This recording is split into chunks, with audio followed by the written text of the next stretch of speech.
ձեր հաջողությունը, եթե կա, դա պետքա հեշտ լինի, հեշտ ստացվի։ Մի քանի հոգի կարող է նույն գործը անեն, Այո։ նույն փորձեն ջանքը դնեն, ասենք դաժե մեկը ինչ որ շատ Հոգիս ավելի շատ բան այո, անի, բայց գաղափարակից ինչ որ մեկի մոտ դա ինձ հեշտ է ստացում։ գտնել այն էներգիան, որը կա քո մեջ, քո ներքին արխետիպը, ու այդ ուղղությամբ քայլ անել։ Ես հասկացա, որ ինչ որ իմ ներսում հարցեր կա, որ ես պետք է շատ լուրջ նայեմ։ Եթե քո մոտ մի բան դժվար է գնում, ուրեմն դու սխալ ճանապարհով ես գնում։ Բայց եթե դու այդ ցավը չզգաս, դու այդ դժվարությունները չունենաս, չես զարգանա, կմնաս ինչ որ մի կետում։ Եվ եթե այդ արխետիպերը մենք կարողանում ենք ինտեգրենք, մի երևույթ է դառնում, որը կոչվում է ինդիվիդուացիա։ Իսկ կուզենամ իրոք դու մտածես, որ արժեքն է քո ներքին մղումով քեզ բերե նրան, որ դու այս ակումբը բացել ես։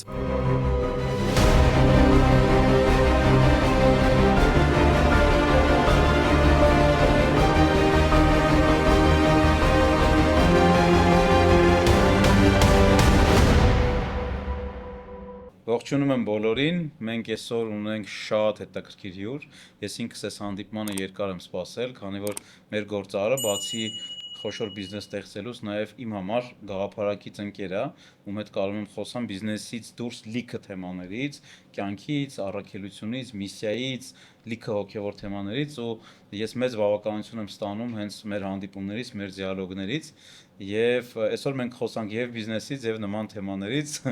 ու իդեպ ես ասեմ ռուսալեզու YouTube-ում հիմա գործարարները շատ ակտիվ հետաքրքրվում են, զբաղվում են նման հարցերով, քանի որ հասկանում են մարդիկ, որ կան ուժեր, կան էներգիաներ, որոնք մեզ օգնում են կամ խանգարում են կյանքում հաջողելու, լիարժեք ավելի մեր կյանքը ապրելու եւ մենակ նյութական հաջողությունը բավական չի գալ են վիճակին, որին մենք ձգտում ենք, հա։ Եվ այսօրվա իմ հյուրը Ardis ընկերության հիմնադիր եւ տնօրեն, Club Capital-ի գործարար, լավ մարդ, լավ ընկեր Արմեն Մկրտչյանն է։ Արմեն ջան, բարի գալուստ։ Շնորհակալ եմ, որ հրավիրեցիր այս հարցազրույցին։ Ես էլ շատ իրոք սպասում էի, երբ մենք խոսենք, որտեվ իրոք ես այդ խոսելը ինձ մեծ հաճույք է բերում, որտեվ թեմաները, ինչ որ մենք շոշափում ենք, միշտ գալիս է նրան, որ մենք ինչ որ հոգևոր եւ կարեւոր արժեքների մասին ենք խոսում։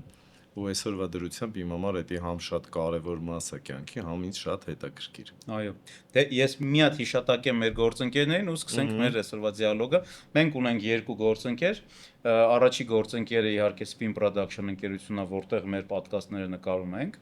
որը ունի եւ production ծառայություն, եւ մարքեթինգային ծառայություն, եւ PR ծառայություն։ Իսկ երկրորդ գործընկերը Փարվանյան Consulting ընկերությունն է, իր հիմնադրով Մհեր Փարվանյանով, ով էլի մեր ակումբի անդամ է եւ Փարվանյան Consulting ընկերությունը ունի ֆինանսական կառավարման գործառույթ, ծառայություն։ Եթե ձեր ընկերությունում ֆինանսական տնօրեն եք փնտրում, ունեք մեծ բիզնես, ապա կարող եք դիմել Փարվանյան Consulting-ին, ֆինանսական տնօրենի հաստիքից սկսած ամբողջ ֆինանսական հարկային հաշվառումը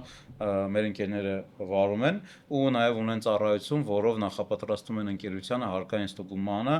նախապես գտնելով, նվազեցնելով եւ վերացնելով հարկային ռիսկերը։ Նաեւ ընկերությունը օգնում է թողարկել պարտատոմսեր, բաժնետոմսեր եւ եթե ձեր բիզնեսում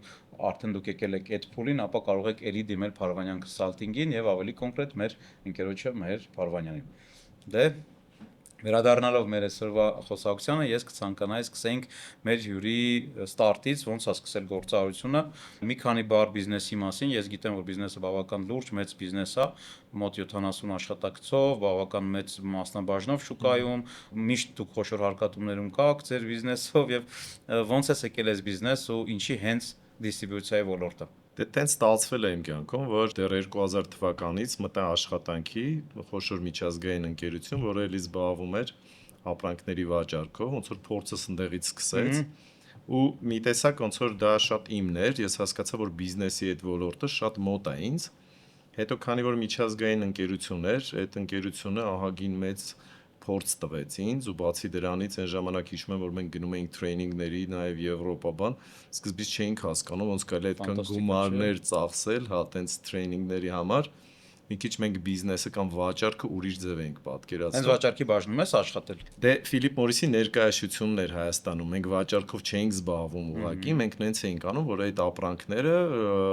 լինեն ճանաչված եւ վաճառք ունենան։ Բայց ինքներս այդ մենք քանի որ հենց Ֆիլիպ Մորիսի ներկայացության աշխատակից ենք, վաճառք չունենք, մենք սիգարետ չունենք, որ վաճառենք, ապրանք չունենք։ Մենք նենց էինք անում, որ այդ ապրանքները վաճառվեն մեր շուկայում։ Հասկացա։ Դե այդտեղ ահագին մեծ փորձ եղավ ու ընդհանուր առմամբ էլի ներմուծված ապրանք էր, որը ստեղ պետք էր վաճառել տարբեր բնակավարներում։ Դրանով երկար ոնց որ աշխատել եմ ու ոնց որ դա հիմք դրեց, որ իմ աշխատանքը, իմ գործունեությունը տենց գնաց։ Կապ ունենա վաճառքների հետ։ Այո։ Ու կապ ունենա ինչ որտեղ սննդամթերքի կամ մթերքի, որը որ արագ սպառում ունի։ Հասկացա։ Իդեպ մենք ոդկասթից առաջ քննարկում էինք քո ամիսը, որը դու ծնվել ես, 6-րդ ամիսը, 6-րդ արխետիպը վաճառքի արխետիպ է։ Միգուցե։ Հենց այդ ժամանակից ինքը այդ էներգիան սկսել է իրացվել։ Շատ հնարավոր դրանից էլ առաջ, որովհետև հիշում եմ հələ փոքր ժամանակ, ասած մի փոքր բան ասեմ ուղղակի։ Մենք այն ժամանակ ակվարիումի ձկներ կային, չէ՞։ Դե ես շատ փոքր էի, հիշում եմ, որ ակվարիումի ձկներ էին պահում, տենց որ երկար չպատմեմ, նույնիսկ մի պահ շատ ունեինք ու ես սկսեցի դա ոչ դասարանի, այլ մեր բակի երեխեքի ոնց որ վաճառեմ ինչ որ ժամ ու ահագին գումար էի հավաքել։ Միջև վերջը տատիկս այդ գումարների ահագին մասը, պրիտոմ լուրջ գումար էր, էլի, ասենք իմ ծնողների, ժամանակ ես երևի 3-4 դասան էի, իմ ծնողների աշխատավարձի մի երկու անգամ ավելը, տենց իմ մոտ գտան։ Հենց որ ինչ որ տենց բան իրոք ունեցել եմ ու ես իրոք եթե առաջ ընկնենք, ես կարծում եմ, որ մարդիկ ինչ որ ջիղ կամ ինչ որ էներգիա ունեն, որը որ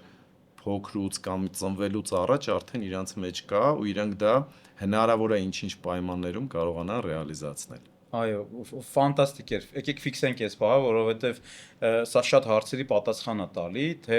ոնց սկսել, ոնց անել, գտնել այն էներգիան, որը կա քո մեջ, քո ներքին արխետիպը, ու այդ ուղղությամբ քայլ անես։ Իդեպ 6-րդ արխետիպով մարդիկ, ովքեր համ 6-ին են ծնվել որևէ ամսվա, համ հենց հունիսին են ծնվել, իրանց մոտ վաճառքի մեջ լինելը ինքնըստինքյան իրանց հաջողություն է բերում։ Ես էլի ընկեր ունեմ, հիմա Ամերիկայում է ինքը, իրավաբան է, այստեղ աշխատում էր շատ մի 10 տարի առաջ Zigzag-ում ու իրանց թիմի ամենաշատ վաճառք ապահովող աղջիկներ ինքը։ Այսինքն 6 թիվը ինքը վաճառքի ես մի անգամ մեր Արսենին ասեցի Red Invest Group-ի, որ 6 թիվը ինքը շատ ուժեղ պոտենցիալ ունեցող վաճառքի, ասես լավ դե բան, ասիկ դու երբ ես ծնվել, հենց ինքը 6-ին է ծնվել ու ասենք կարծեմ օգոստոսի 6-ին է ծնվել, հենց ու այսօր Հայաստանում ամենաշատ անշարժույթ վաճառող բիզնեսներից մեկի սեփական ընկերն է։ Դե դա իրոք կարևոր է, ես կարծում եմ միայն ծնվելու օրը չի, բայց դա կարևոր է, դա ինչ որ հանգամանքներ են, որոնք որ աջակցում են, որ դու կարողանաս ռեալիզացնես քո էներգիան։ Բայց ի սկզբանե ինչ որ մենք երևի փորձ ունենք, միգուցե նախկին կյանքերից, եթե դա չենք համարում, որ հնարավոր չի, որտեղ որ այդ էներգիաները դրվում է։ Ու շատ էդի པարզ գիտես երբ է երևում, երբ որ ասենք մի քանի հոգի կարող են նույն գործը անեն, նույն փորձեն ջանքը դնեն, ասենք դաժե մեկը ինչ որ շատ ավելի շատ բան անի, բայց ինչ որ մեկի մոտ դա այնց հեշտ է ստացվում, շատ ոնց որ ինքը համահունչ է ամեն ինչի հետ, այդ ինչ որ ինքը անում, ասենց կամած ստացվում է, որտեվ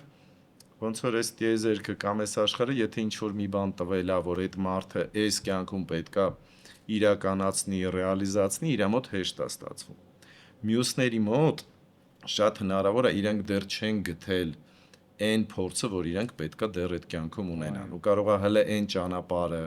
կամ այն նպատակը, որ իրանք համար ամենաբարի նպաստը կլինի, հələ իրանք դրան չեն հանդիպել, չեն տեսել, ուրիշ ճանապարհով են գնում։ Եվ այս քո ասացի հետ զուգահեռ մի բան լրացնեմ, իմ համոզմամբ, եթե քո մոտ մի բան դժվար է գնում, ուրեմն դու սխալ ճանապարհով ես գնում։ Հեշտ է այն ճանապարհը, որտեղ դու քոնն ես, քո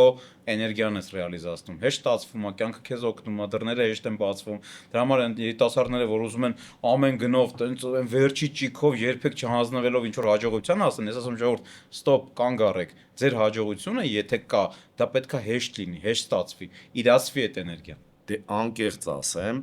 էլի չեմ գտնում, որ սխալ ճանապարհ է։ Գտնում եմ, որ միգուցե միջև իրանք գտնեն իրանց ինչ որ նախատեսվածը, իրանք դեռ դրանով պետք է անցնեն։ Պետքա տաշվեն, իրոք ես կարծում եմ, որ սխալ ճանապարհ չկա։ Ամեն մեկը իրանը ունի ու միգուցե ինքը տենց շատ երկար պետք է փնտրի, շատ երկար խոչընդոտներով, դժվարություններով գնա, միջև ինչ որ մի բանի հասնի։ Համաձայն եմ։ Վերջին հաշվով դա կարևոր է, հա։ Համաձայն եմ։ Ռուսական հեքիաթներում կա հերոսի կերպար, որին ասենց հանձնարարություն է գալիս, գնա այնտեղ, չգիտեմ որտեղ, վերային ինչը, չգիտեմ թե ինչ է։ Այս նույն բանն է, երբ որ մենք գալիս ենք այս աշխարհ, մեզ մոտավորապես տենց հանձնարարություն է տրվում, մենք ոչ մի բան չգիտենք, մենք պետքա գնանք ու ցանկացած մարդ այդ հերոսի ուղին պետքա անցնի։ Պետքա գնա, անհայտության մեջ քայլ անի, փնտրի, սխալվի, մի բան թողի, մի բան օգտագործի ու վերջում հելնի այդ գծի վրա, հենց ինքը հելավ այդ գծի վրա, այդ կարա լինի 30-ում, նույնիսկ 50-ում կարա դա լինի, միանգամից process-ները փոխվում են։ Դες կյանքը sense հոսքով քեզ առաջ է տանում։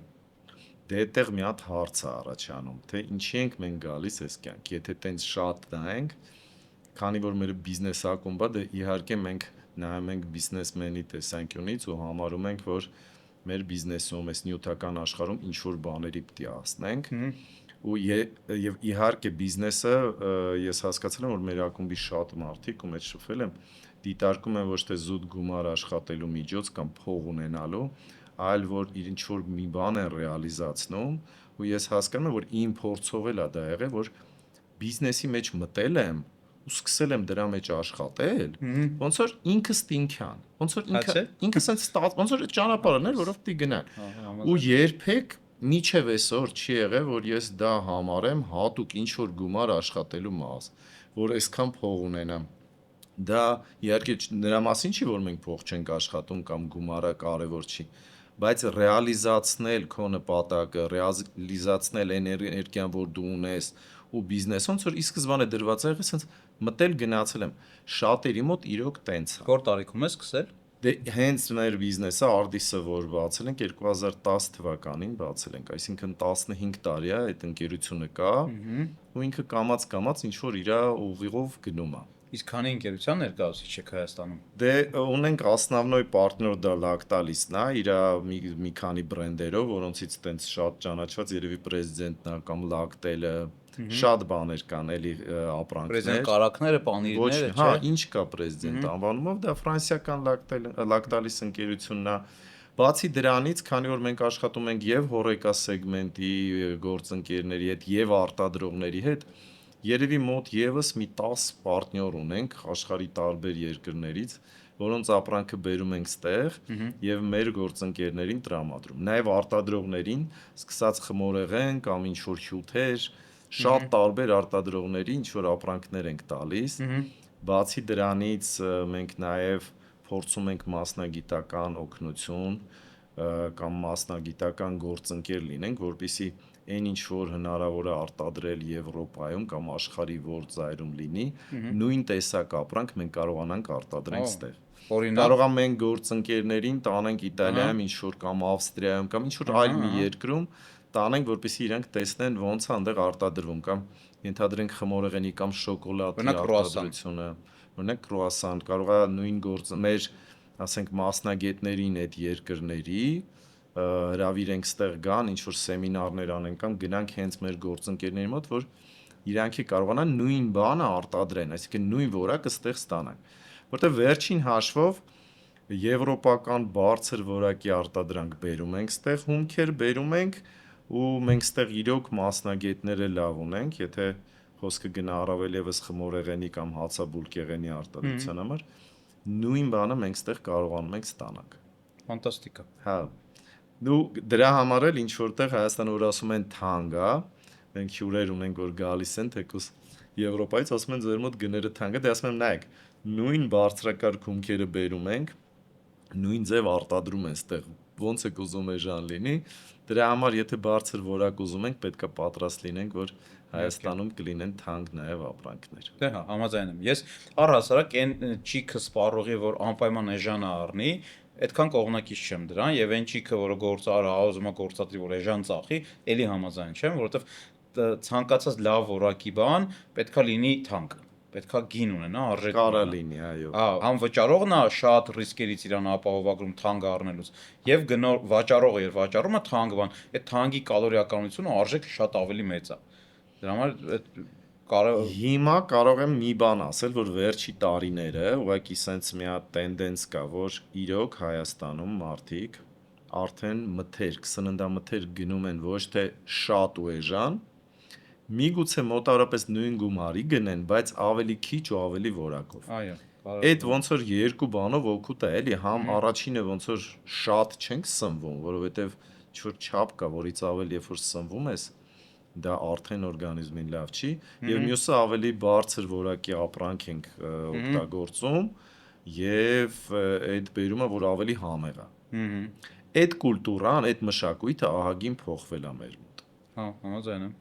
Եվ իդեպ եւ խանութներում, ցանցերում եւ դա փոխվել է նաեւ հոռեկա սեգմենտում, այսինքն կաֆեներում, ռեստորաններում մարդիկ իրանց թույլ են տալիս մի փոքր մի բան վերցնեն, բայց որակով։ Հա, համաձայն եմ։ Դա շատ ուրախացնում է ինձ։ Հա, իհարկե, մշակույթը շատ է փոխվել, նաեւ որ մերոնք շատ են ճամփորդում, Այո, առաջինը նաեւ դրանից եւ մյուս կողմից է նաեւ Հայաստան հիմա շատ են գալիս հյուրեր ու իրանք ինչ որտեղ իրանց մշակույթը թողում են ստեղ։ Հա, համաձայն եմ։ Իրանց պահանջների հիման վրա մենք ինչ որ բաներ փոխում ենք։ Հաստատ։ Դե գանք բիզնեսին, երբ հասկացար, որ արդեն բիզնեսը առաջի այդ կարևոր փուլը անցել է, արդեն ստացվել է ու հիմա ժամանակն է զարգացնելու այս բիզնես մոդելը։ 10 թվին սկսեցիք։ 10 թվին սկսեցինք, շատ բարդություններ կային, դե որովհետև 0-ից էր սկսվում, կամաց տենց մեծ ինչ որ մի բան ստանում էինք, քանի որ մեծ հնարավորություններ չունի, ինչ որ ահագին կորուստներ էր լինում։ Ու տենց ձեռքբերումների եւ կորուստների փուլերը շատ արագ գնում էին։ Ու երևի երբ որ բիզնեսը արդեն ավելի հստակ սկսեց աշխատել, երևի 15-16 թվից հետո, մոտ 5 տարի անց, հա, նոր ինքը արդեն սկսեց կազմավորվել այնց, որ հստակ ինչ որ իր ստրատեգիան ուներ, ինքը հասկանում էր, թե որտեղ ինչա ուզում ստանա։ Այսինքն ես արդեն տեսնում էի երկարաժամկետ առումով ինչ եմ ուզում ունենալ։ Որովհետև մենք էլ ինչ որ մի պահ ինչ որ ապրանքներ էինք ներմուծում Հայաստան, որը որ մեծ քանակով ու շատ էժան։ Ու այնտեղ ինչ որ սենց ելնելով մրցակցությունից իհարկե, բայց այնտեղ ոնց որ ով ավելի էժան էր բերում, շատ վաճառում էր։ Հետո ստրատեգիան փոխվեց, երևի 18 թվից արդեն մեր մոտեցումներն է փոխվեցին, որ մենք հասկացանք, որ մենք ուզում ենք գործընկերներ ունենանք, որոնց հետ երկար աշխատենք ու բերենք այն ապրանքը, որը իրանց պետք է։ Նաև Հայաստան, եթե վերջնական սպառողի ապրանքի մասին է խոսքը, բերենք այն որակի, այն գնի ապրանքներ, որոնք որ սպառողը իրոք ուզում է, ու ինքը կարա գնահատի եւ այդ որակը, եւ կարա գնահատի թե այդ բրենդը ինչ է իրան տալիս ու երկարաժամկետ օգտագործի։ Որ երկրներից եք ներմուծում հիմնականում։ Դե Եվրոպայից ունենք եւ Իտալիան, եւ Ֆրանսիան, Բուլղարիան, պետք է որ շատ է Ավստրիան, մի քանի ընկերություն ունենք ընդեղից, Ռուսաստանից են ապրանքներ գալիս եւ հետաքրքիր է որ նաեւ Ուկրաինայից դեռ ահագին ապրանքներ ունենք։ Ինչ բրենդեր են գալի Ուկրաինայից։ Ուկրաինայից այսօրվա դրությամբ բերում ենք էլի լակտալիսի հետ կապված է, եւ կաթ ենք բերում, եւ տվորոգ ենք բերում, եւ թթվասեր ենք ընդեղից բերում, յոգուրտներ ենք բերում, նաեւ բերում ենք արտադրողների համար գլազուրներ։ Շոկոլադի գլազուրներ, ու կան ահագին ապրանքներ կա, որ դեռ Ուկրաինայից բերում ենք։ Որտեղ է վաճառում Հայաստանում, բոլոր սուպերմարկետներում կաք։ Դե հա, բոլոր ցանցերում մեծամասնությամբ մեր ապրանքների կանք եւ շատ արտադրողների հետ աշխատում ենք։ Շատ ռեստորանների, կաֆեների հետ ենք աշխատում։ Ինչ որ մի մաս, ինչ որ ապրանքներով, բայց գրեթե մեծամասնությամբ, սենց ասեմ, մենք աշխատում ենք։ Մի հարց, շատ գործարաններ հիմա եւ Հայաստանում եւ ամբողջ աշխարհում գնում են սերիական գործարարության ճանապարհով, այսինքն մի բիզնեսը ստացվեց, կա կապիտալ, երկրորդ բիզնեսը, երրորդ բիզնեսը, չորրորդը, ու սենց մեծ հոլդինգներ են ստեղծվում, մեծ ընկերություններ են ստեղծվում, գործարարը հա, ինչ որ նոր բան է սկսում։ Կա քո կյանքում երկրորդ բիզնես կամ երրորդ բիզնես, որտեղ դու մտել ես, էլի ցենց օրգանիկ, եւ եթե չէ, հիմա մենք մտնում ենք առաջի ցիկլ 2026 թվականից, կամ պլաններ, մենք խոսանք իդեպ այդ ցիկլերի մասին մի փոքր այսօր, կամ պլաններում այս տարի ինչ որ նոր բան սկսելու։ Դե անկեղծ ասած, այդ դիվերսիֆիկացումը ինձ էլ շատ հետաքրքիր էր։ Թեկուզ ես հասկանում եմ, որ եթե ինչ-որ բիզնեսի մի մասում դու արդեն հաջողությունների հասել ես, լավ կլինի մեծացնելը կամ ընդլայնվելը լինի էլի համահունչ, որովհետև այնտեղ դու արդեն ինչ-որ ուժ ունես, ինչ-որ դիրք ունես ու քեզ շատ ավելի հեշտ է այդ բնակավարում։ Ինչևէ, սկսեցինք մոտ մի 4-5 տարի առաջ պանրի արտադրություն Հայաստանում, ու այդ պանրի արտադրությունը ոնց որ ինձ ցույց տվեց, թե ինչքան դժվար է Հայաստանում արտադրություն հիմնելը, ու ինչքան բարդ է, որpիսի մենք Հայաստանում արտադրություն ունենաս ու ինչ որ ոչ միայն ուղակի հաջողություն, այլ կարողանաս զարգացնել, կարողանաս այնքան գումար աշխատես, որ արտադրության բիզնեսը ինքը զարգանա։ Որովհետև այս 5 տարի է այդ պանրի արտադրությունը զուտ սուբսիդավորվում է մնացած բիզնեսի հաշվին։ Հասկացա։ Ինքը եթե ինչ որ մի տարի, ասենք Ինչ բաներ եք 2024 արտադրում։ դու տեղական պանիրներ են լորի չանախի ու ինքը մաքուր պանիր է ու իրոք բարդ է, որովհետև հիմական պանիրներ որտեղ որ բուսական դե յուղերով է, ես ոնց որ ի սկզբանե ասել եմ չեմ անում, այտենց չեմ ուզում ու քանի որ դեռ մշակույթը հասկանալու որն է պանիրը, որն է պանրային պրոդուկտը, ոնց որ բավականին բարդ է, միջև վերջը չի ընկալվում, քանի որ այտենց հարց կա, այս բիզնեսի մեր մասը ոնց որ ինքը եթե ինչ որ մի տարի նու շատ փոքր շահույթ է տալիս կամ մոտավորապես փակում է իր ծախսերը, ես արդեն ուրախանում եմ։ Ուղղակի այդ ինչ որ մի բան ստեղծելու, արտադրելու միտքը այնքան շատ էր ու այնքան է ուզում, որ դրա մեջ մտանք։ Հասկացա, Ինչ լավ։ վերաբերվում է քո այն մյուս հարցին, մյուս տարի ոնց որ դե սպասում եմ ինչ որ բաներ լինելու է, դա ինչ որ զգացում ունեմ ու այսօրվա դրությամբ մենք պատրաստ ենք ներդրումներ անելու, մեր ընկերությունը ոնց որ արդեն այդ հնարավորությունը ունի ինչ որ բիզնեսի մի նոր ճյուղ մտնելու դեռ վերջնական որոշված չի, բայց իմ սպասումները նենց է որ մյուս տարվա սկզբին արդեն պետք է սկսենք ռեալիզացնել։ Ընտիր։ Կասես քո առօրյայի մասին, ո՞նց ես օրը սկսում, երբ ես արթնում, երբ ես քնում, ո՞նց անցնում քո այդ գործարարության կտորը ու այն կտորը, որը բիզնեսից դուրս է մնում։ Սպորտ, հանգիստ, ժամանց, ընտանիք։ Դե եթե բիզնեսի այդ մասը թողնենք իմ կյանքում, մի փոքր կա սպորտ, որը որ մեկ հայտնում սպորտ ասելով գնում եմ ինչ որ լողի կամ գնում եմ սպորտզալ, որպեսզի մարզվեմ։ Եթե այդ սպորտի մի մասով նաև շատ սիրում եմ արշավներ։ Այս վերջի մի քանի շաբաթը ճիշտ ասած արշավներից մեկում ծունկս մի փոքր վնասել էի, դրա համար չէի գնում, բայց սովորաբար կիրակի օրերը աշխատում եմ գնամ արշավներ։ Ձմեռը դա սարեր են ինչ որ, գնում ենք սարեր ենք բարձրանում ու Հայաստանում։ Աշնանը, գարնանը, նմանավանդ աշնանը շատ գնում ենք անտառների ինչ որ տենց քայլելու արշավներ։ Հա, էդի ոնց որ կարևոր էլի մի մաս է։ Ես վերջում նաև ուստ էր, չէ՞ վնասել ինչ որ Էդի սպորտի հետ չէ կապված, բայդարկ ռաֆտինգի հետ կապված, հա, լավ ճիշտ հիշում ես։ Դե քայլելը աշխատում եմ այնց անեմ, որ օրական 10000 քայլ գոնե ունենամ։ Okay, իսկ որտեղ ես քայլում Երևանում։ Դե ճիշտն ասած Երևանում կարող եմ գնամ կենտրոնում քայլը։ Հա։ Հա, իրոք կարող է պրոստի իջնեմ, մեքենաս միտեղ կանգնացնում եմ ու տենց քայլում եմ, տարբեր փողոցներ։ Այս սեզոնին կոմֆորտ է քայլելը։ Այս սեզոնին էլ, հա։ Հա։ Դե ինձ դուր է գալիս։ Ես քայլում էի մինչև քայլել եմ նոյեմբերի, կարծում եմ 20-25-ը, հետո որ ցրտեց արդեն էլ չեմ կարող քայլեմ, վերսկսելու եմ հունվար, փետրվար, մարտի 1-ի, sense որ Դե արդեն ինձ դժվար է ամառը քայլել։ Ամառը պետք է ինչ որ ուրիշ բան գտնեմ։ հա, հասկացա։ Բայց մնացած ժամանակներին ձմռանն է հաճույքով քայլում եմ։ Հա, Այդ մասը կա։ Դե մեկ էլ երևի դու այդ մասը գիտես իմ կյանքի կարևոր, ոնց որ հոգևոր մաս կա նաև, որտեղ կան մեդիտացիաներ, ոնց որ այդ մասն է շատ կարևոր ու ամեն օրվա իմ կյանքի մի մասը դրանում է։ իսկ ինչ ուղղություն է, ինչ դպրոց է, ինչ տրադիցիա է, որովհետև այդ նույն հոգևոր գիտելիքները տարբեր տրադիցիաներով են, տարբեր ուղղություններ ունեն, որտեղից է գալիս։ Ես ասեմ, տենց հստակ չեմ կարող ասել, որ ինչ որ միտեղից, ոնց որ զբաղվում ենք յոգայով։ Ոնց որ դա ավելի շատ կապված է արևելյան ուսմունքների հետ, ես չեմ կարող ասել, որ այս տրադիցիան է։ Իրա մեջ, չնայած որ ինքը ահագին մոտ է բուդդիզմին կամ բուդդիզմի ինչ որ մասերին, բայց ոնց որ այն ինչով որ ես զբաղվում եմ, այնտեղ կրոնական մասը բաց է թողնված։ Ոնց որ ավելի շատ ուսմունքներ, ավելի շատ աշխարհայացքդ նայես ինչ ձև է ու հասկանաս, որ այս աշխարհում եթե ինչ որ մի բան ուզում ես փոխես, պետքա փոխես քո ներսում։ Իհարկե, որովհետև աշխարհը մեր ներսի արտացոլանքն է, հա։ ու տեսնայ, դու սնունդ ներմուծող վաճառող մարդ ես, քո շահույթը գոյանում է դրանից, բայց դու քո խոսքի մեջ ասեցիր, որ պետք չի շատ ուտել, պետքա, այսինքն առաջի տեղում օրգանիզմն է։ Հենց տեղ է, երբ որ գործարարը ունի որոշակի արժեքներ, որոշակի գաղափարախոսություն, որը ավելի կարևոր է, քան փող աշխատելը։ Հենց կոնկրետ այդ օրինակի վրա ես դա ֆիքսեցի։ Այսինքն դու չես ասում, որ օրինակ, չգիտեմ, մարդը պետք է առավոտը զարթի պրեզիդենտը կարակով Սավոտի ինչ ունենք։ Սա հետո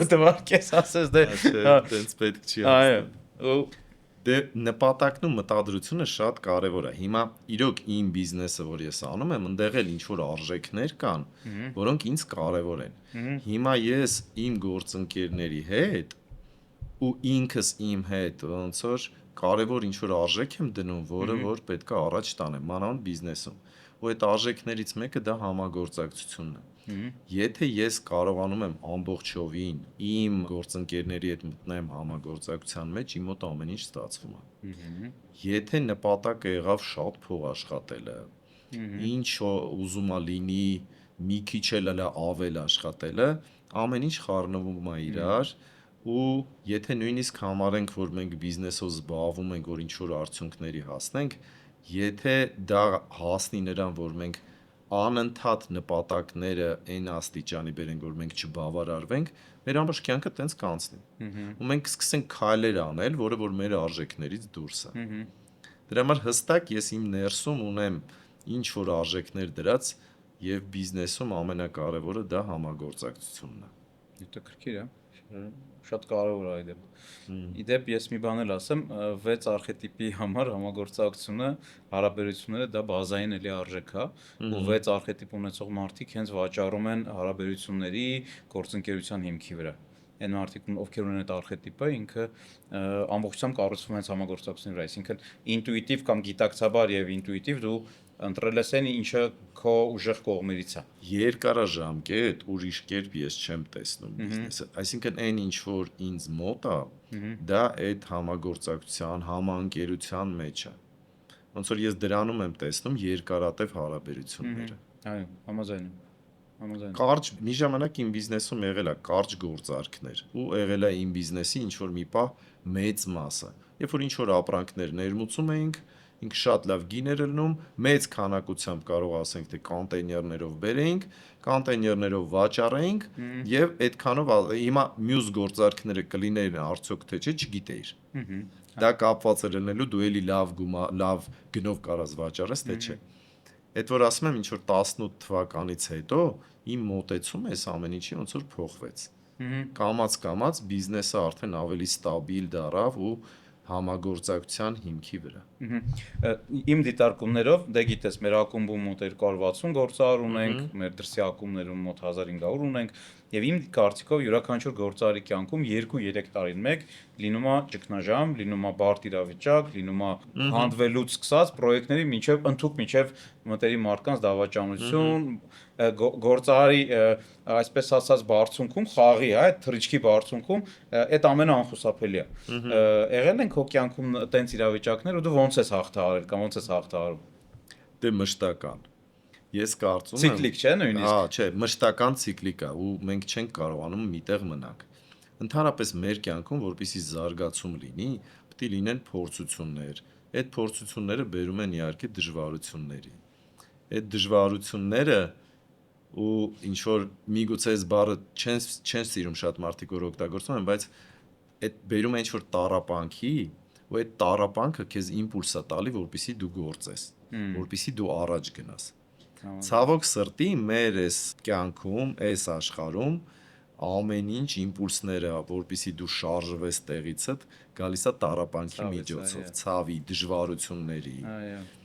Երբ որ դա գալիս է, ոնց որ այդ իմպուլսը հնարավորություն է տալիս դու ինչ որ մի բան քո կյանքում փոխես։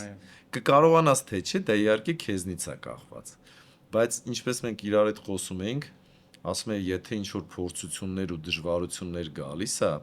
դա գալիս է այն կարգի, որ դու կարողանաս հաղթահարես։ Միգուցե շատ դժվար լինի, միգուցե հասնի հուսահատության, բայց եթե դու այդ ցավը չզգաս, դու այդ դժվարությունները չունենաս, չես զարգանա, կմնաս ինչ որ մի կետում, ու հա, այդտեղ ինչ որ ճահճացած ձևով կարողա մնաս։ Մի կարևոր հարց եմ ուզում իրար հետ քննարկենք, նայ, կա երկու մոտեցում, արևմտյան մոտեցումը հետեւյալն է, որ գործել, գնալ առաջ, հաղթել, ինչ որտեղ ագրեսիայով, պայքարով, ուստեղ կա այս մոտեցման, այսպես ասած, թեզերի բանը, հա, այն պիկը երբեք մի հանձնվիր, որը ասել է Չերչիլը, չգիտեմ ինչ կոնտեքստում ասել, ինչի ասել, այդ չեն քննարկում, ասում են երբեք մի հանձնվի ու խփում են ինչ որ մի ուղղության վրա, ասում են այսպես պետք է գործես, այս արևմուտքի։ Կա արևելքում մոտեցում, երբ որ դու պետքա գործես այն ժամանակ, երբ որ պետքա գործես, բայց պետքա ընդունես այն ժամանակ, երբ որ պետքա ընդունես։ Եվ արևելքի մոտեցման մեջ ընդունելով դու էլի հաղթում ես, բայց սա ուրիշ, սա մետաֆիզիկ հաղթանակ է, սա տրանսցենդենտալ հաղթանակ է, երբ որ դու ընդունելով իրավիճակը, ընդունելով դեպքերի զարգացումը, մեկ էլ նկատում ես, որ դեպքերը փոխվեցին։ Դեպքի մեջի այդ պոտենցիալը մարեց քո ընդունելուց հետո, այդ ագրեսիվությունը, սրությունը, այդ process-ի մարեց։ Դու որպես երկու աշխարհների ներկայացուցիչ, հա, համ նյութական, համ մետաֆիզիկ, հա, ոնց ես տեսնում, որ ստրատեգիան ավելի կիրառելի։ Դե առաջինը ասեմ, որ արևմուտքի դեպքում ոնց որ մեր կյանքի մատերիալիզացված մասը ավելի շատ է։ Այսինքն մեր ձգտումները ոնց որ անենց դիրքերը դրված, անենց մոտեցում է դրված, որ մենք շատ գնանք դեպի մատերիան։ Արևելքի դեպքում դա այդքան էլ տենց չի։ Այնտեղ նենց չի որ ասում եմ հանձնվի, տենց բան չկա։ Դու էլի պետքա զարգանաս, գնաս առաջ, բայց մատերիալիզմը այդքան կարևորություն չի տրված։ Երբ որ ինչ որ մի բան իմ կյանքում եկավ, դե ոնց էս հոգևորը կամ ոնց ինչ որ այդ մասը սկսեց հետաքրքիր լինել, ոնց որ դե միշտ ինչ որ հարցեր եղել է, միշտ ինչ որ հարցեր է գալիս, որ դու հասկանում ես, որ քո ներսում ինչ որ մի բան չի համապատասխանում այն արտաքինի հետ, որ աշխարհում տեղի է ունենում, բայց կետերից մեկը ես միշտ այդ օրինակը բերում եմ, եղավ այն, որ ինչ որ մի պահ, երբ որ ես մտածում եի դե երջանիկ լինելու համար ոնց որ պետք է սենց վիճակ լինի, ու մի պահ ոնց որ իմ սիրած կինը իմ կողքը, ես օվկիանոսի ափին, սենց պարկած սենց անենց վիճակը, որ դու պետքա սենց աբսոլյուտնի երջանիկ լինես, ու ես այդ ինչ որ այդ վիճակի եկանք ու ես հասկացա, որ չէ, իմ մեջ ինչ որ խնդիրներ կա, ինչ որ անհանգստություն կա, ինձ այդքան լավ չի, ոնց որ ես պատկերացնում եմ։ Ուտեղ երկու մոտեցում կա, կամ մեկը ասես չէ, ուրեմն ես այս մատերիալիզմի մեջ ինչ որ բանի չեմ ասել։ Բացի սրանից ես մի հատ վերտալյոտ պետք է ունենամ, օրինակ եմ բերում, կամ երևի մի հատ յախտա որ ունենամ մեծ այստեղ, այդ ժամանակ ինձ լավ կլինի։ Մի տարբերակը դա է։ Մյուսը, որ ես ասացի, լավ, եթե հիմա ես այդքան լավ չեմ, ոնց որ պատի, բա երբ։ Ու հասկացա, որ իմ ներսում ինչ որ հարցեր կա, որին ես այդքան մեծ ուշադրություն չեմ դարձնում։ Այսինքն ինչ որ պլաններ, ինչ որ աշխարհներ կա, որտեղ ես էլի կամ, բայց այդքան ուշադրություն չենք դարձնում, կարևորություն չենք տալիս, բայց դա շատ կարևոր է։ Ու այդ ժամանակ սկսում ես արդեն մտածել դա ինչի մասին է։ Սկսում ես մտածել քո էմոցիաների ու զգացմունքների մասով։ Սկսում ես մտային պլանը, որտեղ որ քո մտքերն է, հասկանալ, որ դա շատ կարևորություն կա։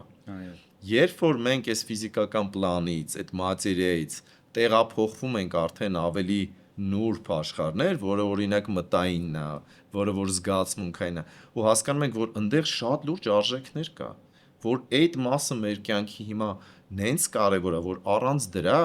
մենք չենք կարա երջանիկ լինենք, մենք չենք կարա հանգիստ լինենք, մենք չենք կարա հանգիստ սիրենք։ Այդ հանգստությունը, երջանկությունը միայն մատերիալական աշխարհում չես կարա գտնես։ Հասկանում եք, որ այն նպատակները, որ դնում ենք նույն բիզնեսում կամ ինչ որ ուզում ենք ունենանք, այն նպատակները, որ դնում ենք ու հասնում ենք, մենք ինչ որ բավարարում ստանում ենք։ Ու այդ պահին մեզ իրոք լավ է, մենք ինչ որ երջանկության պահեր ենք ունենում, բայց դա երկար չի մնում։ Ու դա ինչ որ մեկ էլ մտածում ես, հեսա մյուսը դնես, ասենք մյուսը ու անընդհատ ինչ որ մի վազքի մեջ ենք ու դա վերջնական մեզ երջանկություն չի տալիս։ Դե այդ ինչ որ դե միշտ է ինչ որ ձգել ինձ, միշտ իմ հարցերի պատասխանները չի եղել, միշտ փնտրել եմ, բայց ոնց որ այդ մի պահ այդ մասը որ եղավ, միգուցե մի 10 տարի առաջ, ես հասկացա, որ ինչ որ իմ ներսում հարցեր կա, որ ես պետք է շատ լուրջ նայեմ։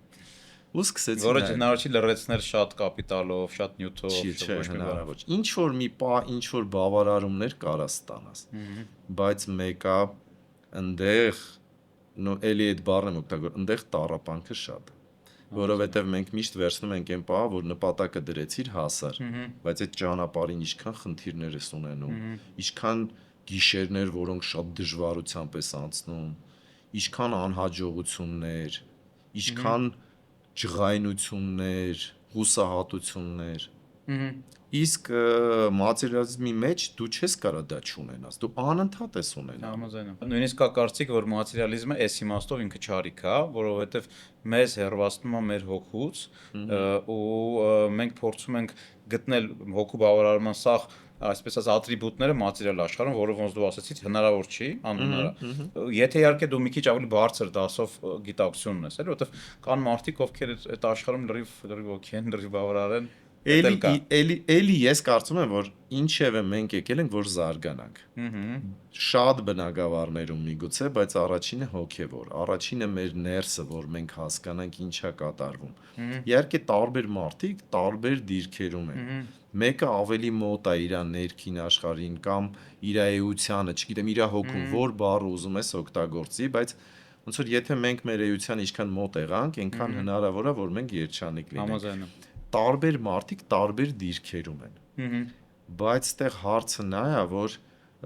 ֆիզիկական էս մեր աշխարհում, մատերիայի մեջ մենք չենք կարող նենց անել, որ մեր մոտ մենակ բարձր զգացմունքներ լինի։ Դու ինչքան ուզում ես փող աշխատես, դու չես կարող ասես, ես ուզում եմ մենակ երջանկության ու սիրո զգացմունք ունենամ ու վերջ։ Իհարկե։ Մեկը ջղայնությունը գալու է, տագնապը գալու է, Վախերը լինելու։ վախը ու դրա մեջ չենք կարող լինենք։ Այդ նշանակում է, որ մենք վաղ թե ուշ, մենք բոլորս պետքա մեր ներքին աշխարհները նայենք, մենք պետքա մեր մտային եւ գոնե մտային եւ էմոցիոնալ մասը նայենք։ Վերջին հաշվով միշտ որ խոսում ենք հոգեվոր զարգանալու մասին, միշտ ես այդ հարցը տալիս եմ, քեզ չեմ տվել, միշտ ասում եմ, իսկ դա ի՞նչ է նշանակում։ Որ ասում ենք հոգեվոր զարգանալ, դա ի՞նչ է նշանակում։ Շատ լավ, ես իդեպ ուզում եմ քեզ մի հատ հարց տալ, սրա հետ կապված, բայց դու ավելի շուտ ինձ հարցրիր։ Ես ասեմ սենց, որ կա կարծիք, որ հոգեվոր զարգանալը դա միայն եկեղեցի գնալն է, պատարակների մասնակցելն է, ամենայն դեպս հայերի կամ քրիստոնյաների համար։ Իմ կարծիքով դա ամբողջը չի, մի մասն է։ Հոգեվոր զարգանալու մի ճանապարհներից մեկը դա քո ծնողների, քո տոհմի, քո պապիկ տատիկների հետ հարաբերությունն է, նույնիսկ իրանց մահից հետո հարգանքի հարաբերությունն է, այցն է իրանց գերեզման, ինչ որ մի արարողություն անելն է, խունկ վառելն է, ծաղիկ դնելն է, այսինքն նույնիսկ դա հոգևոր է այդ ակտը, հա, մեր ու մեր ռոդի հետ շփման ակտը, հարգանքը, նույնիսկ երեխա ունենալը այս կոնտեքստում հոգևոր ակտ է, երբ որ դու այդ կյանքի էներգիան քո միջոցով շարունակություն ես տալի։ Դա մի ուղղություն է։ Երկրորդը, ես հոգևոր ասելով առաջին հերթին նկատի ունեմ ու հասկանում Յունգյան մոդելը, Յունգը շատ լավ մոդել ունի այս մասով, ասում է, եթե դու նայում ես քեզանից դուրս, արտաքին աշխարհին, ոնց դու ասացիր, նյութականին, մատերիային, դու երազներ ես տեսնում, դա իլյուզիա է։ Եթե դու նայում ես քեզնից ներս, դու զարթնում ես ու քո ասած ներքին հարցերին, զգացողություններին, զգայական մասի հետ սկսում ես շփվել։ Ոստեղ Յունգը ֆանտաստիկ մի հատ տեսություն ունի, իդեպ որի հիմքի վրա ես ստեղծեցի իմ ամենամեծ պրոյեկտը, զարթուցիչ պրոյեկտը 2015 թվականին, որին մի քանի տասնյակ հազար մարդ մասնակցեց։ Այդ կոնցեպտի հիմնական առանցքը հետևյալն է, որ գոյություն ունեն արխետիպեր, առնվազն 5 բազային արխետիպ գոյություն ունի, եւ եթե այդ արխետիպերը մենք կարողանում ենք ինտեգրենք, մի երևույթ է դառնում, որը կոչվում է ինդիվիդուացիա։ Ինդիվիդուացիան, երբ որ մենք կարողանում ենք մեր ստվերը եւ մեր երևացող մասի ինտեգրենք, անիման, անիմուսի ինտեգրենք, կարողանում ենք մեր սամսցի, հա, այդ ինքնության հետ ինտեգրվենք, իմ համար հոգեվորը դա է։ Երբ որ ես կարողանում եմ նաև ինձ խոստովանել, այո, որ ես տվել ունեմ, ես բացասական գծրել ունեմ, ես բացասական էմոցիան, ես լավ մարդ չեմ մենակ, ես նաև վատն եմ։ Ու չի կարելի մարդուն ասել ինքը լավն է ու վերջ, չէ, ես նաև վատն եմ։ Ես պետք է դա ընդունեմ ու բոլորը լավ ու վատ մարդը իրարից տարբերում է նրանով, որ լավ մարդը ինքը այսպես ասած հասարակության համար միայն լավ գծերով է փորձում հասարակության, բայց տենց չի, մենք այն ստվերներ ունենք եւ այդ ստվերի հետ հաշտեցումը դա ֆանտաստիկ հոգեվոր ակտ է։ Եվ իդեպ նաև ես ասեմ 40-ից հետո հատկապես տղամարդու կյանքում ինդիվիդուացիայի ամենակարևոր էտապն է, երբ մենք կարանք ինտեգրենք մեր հոգու այդ մերժած մասերը, մեծ ռեսուրս ունեցող մասերը ու սենց։ Դրա համար իմ համար, այո, մենք քրիստոնյա ենք, մենք ունենք նաև հոգևորի հենց կրոնական ուղղությունը, բայց դրանով չի ավարտվում։ Ընդհանրապես ես նույնիսկ երբ որ նայեմ ուսումնասիրում, ես ստեղ եմ լիքը բան հասկանում։ Հետաբար Յունգի մոդելը իմ համար ամենահարազատ։ Իդեպ ես էլ հետաքրքիր փաստ կեզ ասեմ, Յունգին հավասարաչափ սիրում ու ընդունում են եւ արևելքում եւ արևմուտքում։ Ինքը եւ մատչելի արևելքի համար եւ արևմուտքի համար։ Որովհետև ինքը ինչ որ ընդհանուր բան է բերել երկու մասը։ Հաշտեցրել ապրես։ Ես իրականում սենց ասեմ, փսիխոլոգիայի մեծ մասը ինչ որ չափով գալիս է էլի արևելյան իմաստություններից, ուսմունքներից։ Իհարկե։ Նենց որ այդ մասը միշտ օգտագործում է։ Ես նույնիսկ որ սկզբից դա տեսա, ասեցի, ես ոնց կլինի, ես սկզբից փսիխոլոգիան գիտեի, հետո ուսմունքները որ սկսեցի ուսումնասիրել, ասեցի ոնց էս ուսմունքն է, վերջ հետո հասկանում եմ, որ ուսմունքները, ասենք թե 1000 տարիների կամ 5-10 հազար տարիների պատմություն ունի։ Ստեղ եթե խոսում ենք հոգևորի մասին, ես կարա մի քիչ sense հեշտացրած ձևով ասեմ, միգուցե շատ պրիմիտիվ, բայց որպեսի պարզ լինի, էլի մեզ բոլորիս, թե ինչ է նշանակում հոգևոր։ Եթե շատ պարզեցրած լինի, կարելի ասել հետևյալը. այն ինչ կատարում է մեր այս ֆիզիկական աշխարհում, այն ինչ որ մատերիալը մենք տեսնում ենք, կարող ենք կպնել, դիպչել, դրանից դուրս բոլոր ամեն ինչը դա արդեն նուրբ պլաններ է, հոգևոր է։ Այսինքն մենք մենակ ֆիզիկական այս աշխարհում չենք, չէ՞։ Ես ամենաերկու մասը ասեմ, որտեղ մենք էլի գոյություն ունենք, մեկը դե այդ էմոցիոնալ մասն է, մեր զգացմունքների, էմոցիաների։ Դա էլ է մի աշխարհ, որտեղ մենք կանք։ Ոնց ուզում ես ասա։ Հիմի մյուսը, որ էլի մենք շատ կանք, դա մտայինն է։ Դա մենտալ մասն է, որ էլի դե մենք չենք կարա շոշափենք, տեսնենք։ Դա էլ է մի աշխարհ, որտեղ մենք ապրում ենք։ Հիմա ոնց որ այդ ֆիզիկականից զատ, եթե այդ երկու աշխարհները ասենք, որոնք դե նուրբ պլաններ են, աշխարհ ասենք, թե պլան ասենք, բայց մենք այնտեղ կանք։ Հիմա ես ինչքան էս ֆիզիկական պլանում կամ, բայց առաջի հերթին մենք ունենք նաև այդ նուրբ պլանները։ Այդ երկուսը ասեցի ես, իրականում նրանք շատ են։ Հիմա այն ամենը, ինչը որ մենք անում ենք այս ֆիզիկական աշխարհից դուրս, դա արդեն հոգևոր է։ Համաձայնում։ Որովհետև մենք ֆիզիկական աշխարհում բավականին գիտակից ենք։ Այսինքն գիտակից ենք եւ հնարավորություններ ունենք։ Հիմա ես կարամ այս թեյը խմեմ կամ սեղանը շուռ տանք, գնամ ինչ-որ միտեղ ուր ուզում եմ։ Էմոցիոնալ եւ զգացմունքային աշխարհում մենք այդքան գիտակից ենք։ Մենք չենք կարող ասենք ջղայնությունը լրիվ փակում ենք, էլ չենք ուզում զգանք կամ վախերը։ Ու վաղվանից երջանիկ ենք։ Մենք մենակ ուզում ենք այս զգացմունքները, սեր, երջանկություն զգանք ու վերջ։ Նույնը մտային պլանում մենք այդքան գիտակից չենք ու չենք կարող ասենք մենք ուզում ենք միայն վեհ մտքեր ունենանք։ Այո։ Ցածր որակի մտքերը լրիվ փակում ենք եւ էլ չզգանք։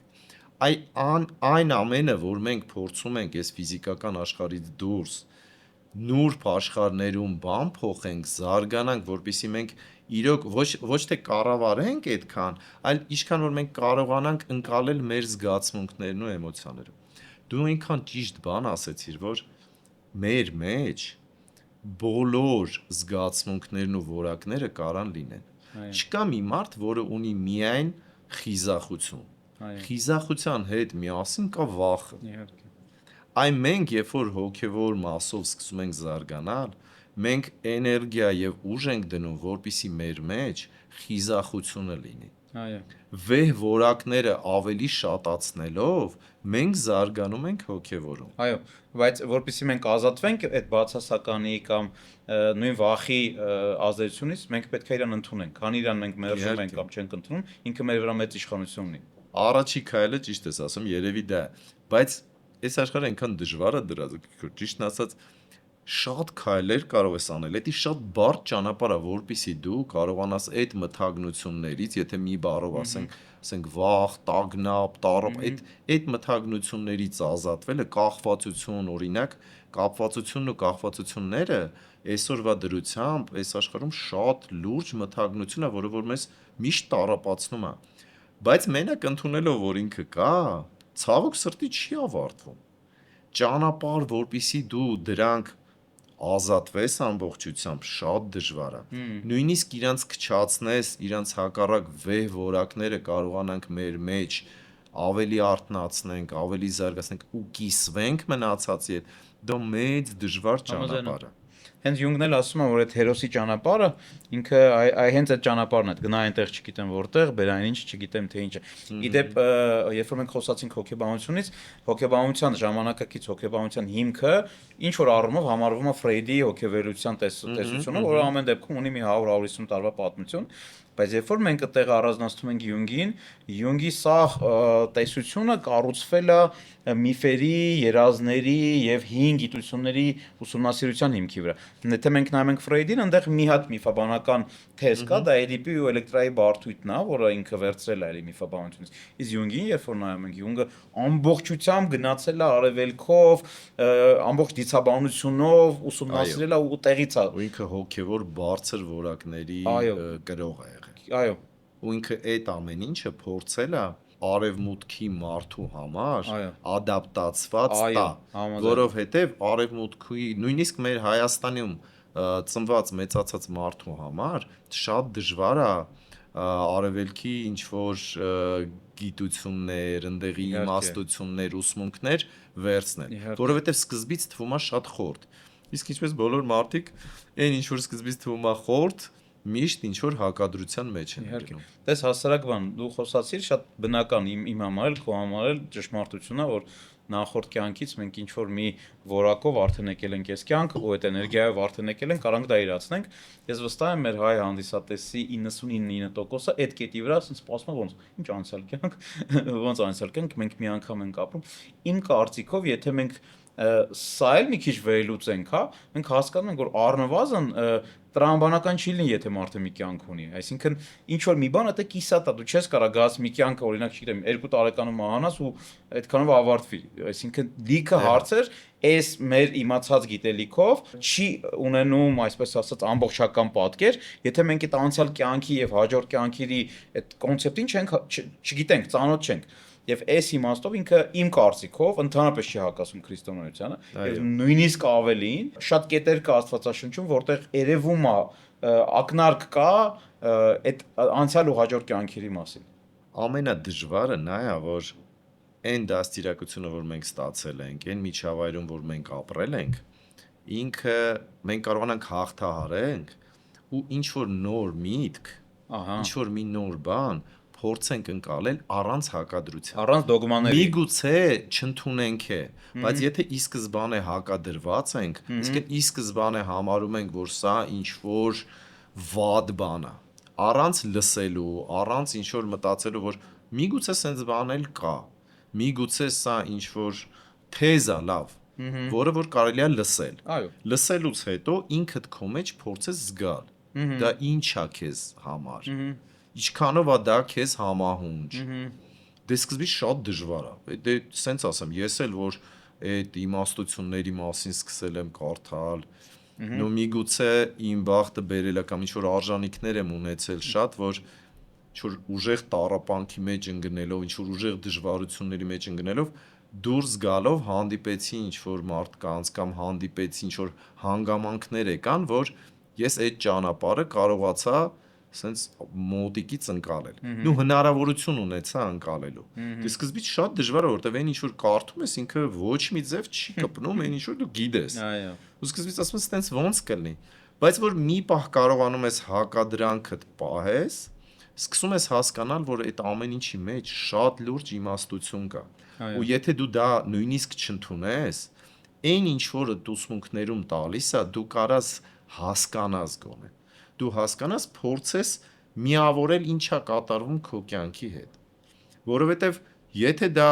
քրիստոնեություն չի, դա ուսմունք է, չի նշանակում, որ եթե ասվում է օրինակ, որ կա տառապանք, որ մարդիկ ունեն մթագնություններ, որ այդ մթագնությունները եթե չլինեն, դու կարաս երջանք, չի նշանակում այնտեղ ամեն ինչ սխալ է։ Ու իրոք կարելի է լսել այդ ամեն ինչը, եթե նույնիսկ չընդունես, գոնե ինչ որ չափով ընկալես։ Մյուս քայլը դու ճիշտ ես ասում, Աստվածաշունչը ես շատ մանրամասն չեմ հետազոտել, շատ չեմ կարդացել, բայց ինչ որ բաներ կա այնտեղ, որ նայած ինչ գիտակցվածությամբ դու կարող ես հասկանալ։ Մի անգամ կարող է կարդաս ու ինչ որ մի տարիքում մի իմաստություն ունենալ ուրիշ բան լինի։ 7-րդ անգամ կարդալուց դու այնտեղ լրիվ այլ բաներ տեսնես։ Որտեղ վերջին հաշվով դա սուրբ մարդկանց կամ այն մարդկանց, ովքեր հասել են ինչ-որ սրբության, այն մարդկանց, որոնք դուրս են եկել մթագնություններից ու աբսոլյուտնի սիրո մեջ են եղել։ Այդ աբսոլյուտնի սերը աստվածային է։ Այո։ Ու ես կարծում եմ, որ մեր մեջ այդ աստվածայինը կա։ Ու երևի որ մենք ասում ենք էություն, դա երևի աստվածայինն է։ Իհարկե։ Հիմա ճանապարհները հասնել էության, հասնել այդ սիրո, կարան տարբեր լինեն։ Մենք չենք կարող ասենք, որ միայն այս մի ճանապարհն է, ու որը որ ես գնում եմ, միայն դա է ճիշտը։ Այո։ Մենք պետք է ընդունենք, որ տարբեր կարան լինեն ճանապարհները, ու մյուս հարցն է, որն է քեզ ավելի մոտ, որն է քեզ ավելի սրտային, որով դու կուզենաս գնաս։ Վերջին հաշվով որն է քեզ ինչ որ իմպուլս տալիս։ Բայց եթե դա սիրո ճանապարհ է, եթե դա երջանկության ճանապարհ է, ուրեմն դու ոնց որ ճիշտ տեղում ես։ Հիմա դե քրիստոնեություն կլինի, մուսուլմանություն, սուֆիներ կլինեն, թե արևելյան իմաստություններ, թե յոգա կլինի, թե բուդդիզմ, դա երկրորդ հարցն է։ Այո, համաձայն եմ։ Ամեն մարդ ինչ որ իր արժանինքները ունի ու ըստ այդ արժանինքների ինքը հայտնվում է միտեղ, որտեղ որ ինքը կարա իր զարգացումը ապրի։ Համաձայն։ Ու այդ ճանապարհը ինչ որ գնում ենք։ Համաձայն եմ։ Դե շատ էս ասում բանը չտանք, դոզան շատ չլինի որ մեզ դիզլայք չանեն, ամեն դեպքում դուք էլ մասնակցեք մեր ոդկասթին ձեր հարցերով, սիրելի ունկնդիրներ, ես էլ կարծում եմ նաև Արմենն էլ ժամանակ կգտնենք պատասխանենք ձեր հարցերին, Մեծ հաճույքով։ ինքը շատ հետաքրքիր է լինելու, եւ նաև մենք ընտրենք մի հոգու լավագույն հարց գրողին եւ կհրավիրենք սուրճի կամ ընթրիքի, կախված այդ բանը ոնց կստացվի, եւ նաև կարանք ֆիզիկապես մեր հանդիսատեսի հետ շփվենք, սուրճ խմենք եւ նաեւ նմանատիպ հարցեր քննարկենք եւ ես ուղղակի վայելում եմ մեր ոդկասթի ամեն րոպեն, ամեն վայրկյանը, քանի որ բիզնեսը ինքը որպես մատերիա, որպես նյութական աշխարհի գործունեություն ինքը մեկա սահմանափակա ու բոլոր հաջողակ գործարարները ինչ որ կետից, երբ որ արդեն ամեն ինչ ունեն, ոչ թե արդեն մտածում են լավ, մի հատ էլ ոնց Արմենը նշեց, յախտա առնեն կամ չգիտեմ, էս առնեն, արդեն մտածում են լավ, բա էլ ինչ ես փոխեմ արդեն իմ ներսում, իզից դուրս լիքը բան փոխել եմ։ Իսկ իմ ներսում ինչ փոխեմ, որ այս ամեն ինչ կարողանամ լիարժեք վայելել։ Եվ հիմա գամ հարցին բալանսի կետը, դու լավ մեքենա ես վարում, վստահ եմ նաև լավ տանն ես ապրում, վստահ եմ նաև ճամփորդում ես հաճախ, գեղեցիկ ճաշակով, որակով հագնվում ես ոչային, այսինքն դու քեզ չես զրկում եւ ես ուզում եմ մենք այս կարծրատիպը այսօր ջարդենք իրար հետ։ Շատ մարդիկ երբ որ ասում են հոգեվոր, նկատում են նյութականից հեռում, մերժած նյութականը։ Դու պետք է մի հատ ինչ որ, չգիտեմ, նույն շորով ամբողջ տարին ման գաս, լավ մեքենա չունենաս, այսինքն չծախսես քո վրա կամ հարուստ չլինես։ Ոնց ես տեսնում այս երկու աշխարհների հակասությունը կամ թվացialը կամ կա պետք է իրան բալանսավորել։ Դե շատ լավ հարց է ու կարևոր, որովհետև իմ համար այս հարցը երևի էս մի 5-6 տարվա մեջ կամ մի 6-7 տարվա մեջ ոնց որ ամենակարևոր կետերից է եղել։ Դե առաջինը ասեմ, քանի որ մենք ստեղ ծնվել ենք, հիմա ծնվել ենք Հայաստանում, մենք ստեղ ապրում ենք, մենք ունենք մեր էներգիաները, ոնց որ մեր ճանապարհը, ու եթե այս ճանապարհի մեջ նորմալ է, որ ես ունեմ բիզնես, որը զարգացնում է, որը ինչ որ բարիքներ է ինձ բերում, դա չեմ կարող համարել, որ հակասում է ինչ որ մի բանի։ Այո։ Եթե ես այն որակները, այն արժեքները, որ դնում եմ այդ բիզնեսի մեջ, իմ հետ համահունչ է, ես չեմ կարող համարեմ, որ հոգևորից դա հեռու է։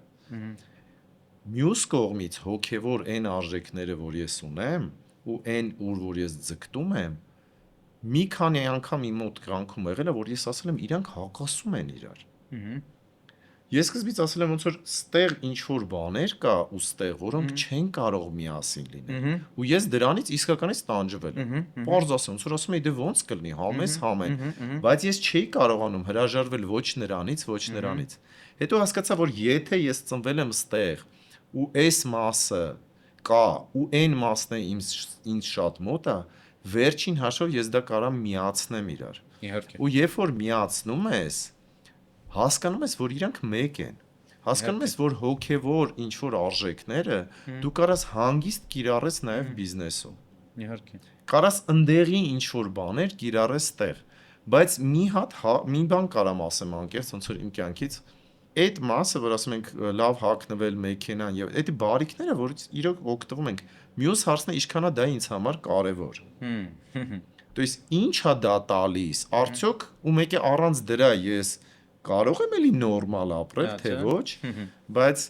այդ մի փոքր մասը պատմեմ, շատ անկեղծ մաս է, բայց երևի կարևոր կլինի ասեմ, որ այս տարի Հնդկաստանում